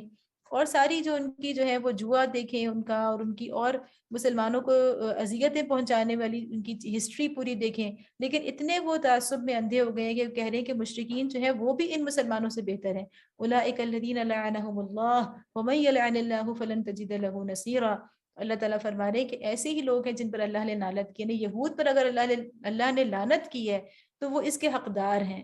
اور جس پر اللہ لعنت کر دے پھر تم اس کا کوئی مددگار نہیں پاؤ گے۔ ام لہم نصیب من الملک فاذا لا یؤتون الناس نقیرا، کیا حکومت میں ان کا کوئی حصہ ہے؟ اگر ایسا ہوتا تو یہ دوسروں کو ایک پھوٹی کوڑی تک نہ دیتے، یعنی ابھی تو ان کا اختیار نہیں ہے، تب یہ اتنی ہلچل مچانے کی کوشش کر رہے ہیں۔ اگر ان کے پاس کوئی اختیار ہوتا تو پھر آپ دیکھتے کہ یہ تو کسی کو اپنے اختیار میں سے کوئی بھی خیر جو ہے وہ نہیں دے سکتے تھے۔ ام یحسدون الناس علی ما آتاہم اللہ من فضل فقد آتینا آل ابراہیم الکتاب والحکمت وآتیناہم ملکا عظیما، پھر کیا یہ دوسروں سے اس لیے حسد کرتے ہیں کہ اللہ نے انہیں اپنے فضل سے نواز دیا؟ اگر یہ بات ہے تو انہیں معلوم ہو کہ ہم نے تو ابراہیم علیہ السلام کی اولاد کو کتاب اور حکمت عطا کی اور ملک عظیم بخش دیا۔ فَمِنْهُمْ مَنْ آمَنَ وَمِنْهُمْ مَنْ صَدَّ عَنْهُ وَكَفَى بِجَهَنَّمَ سَعِيرًا، مگر ان میں سے کوئی اس پر ایمان لے آیا اور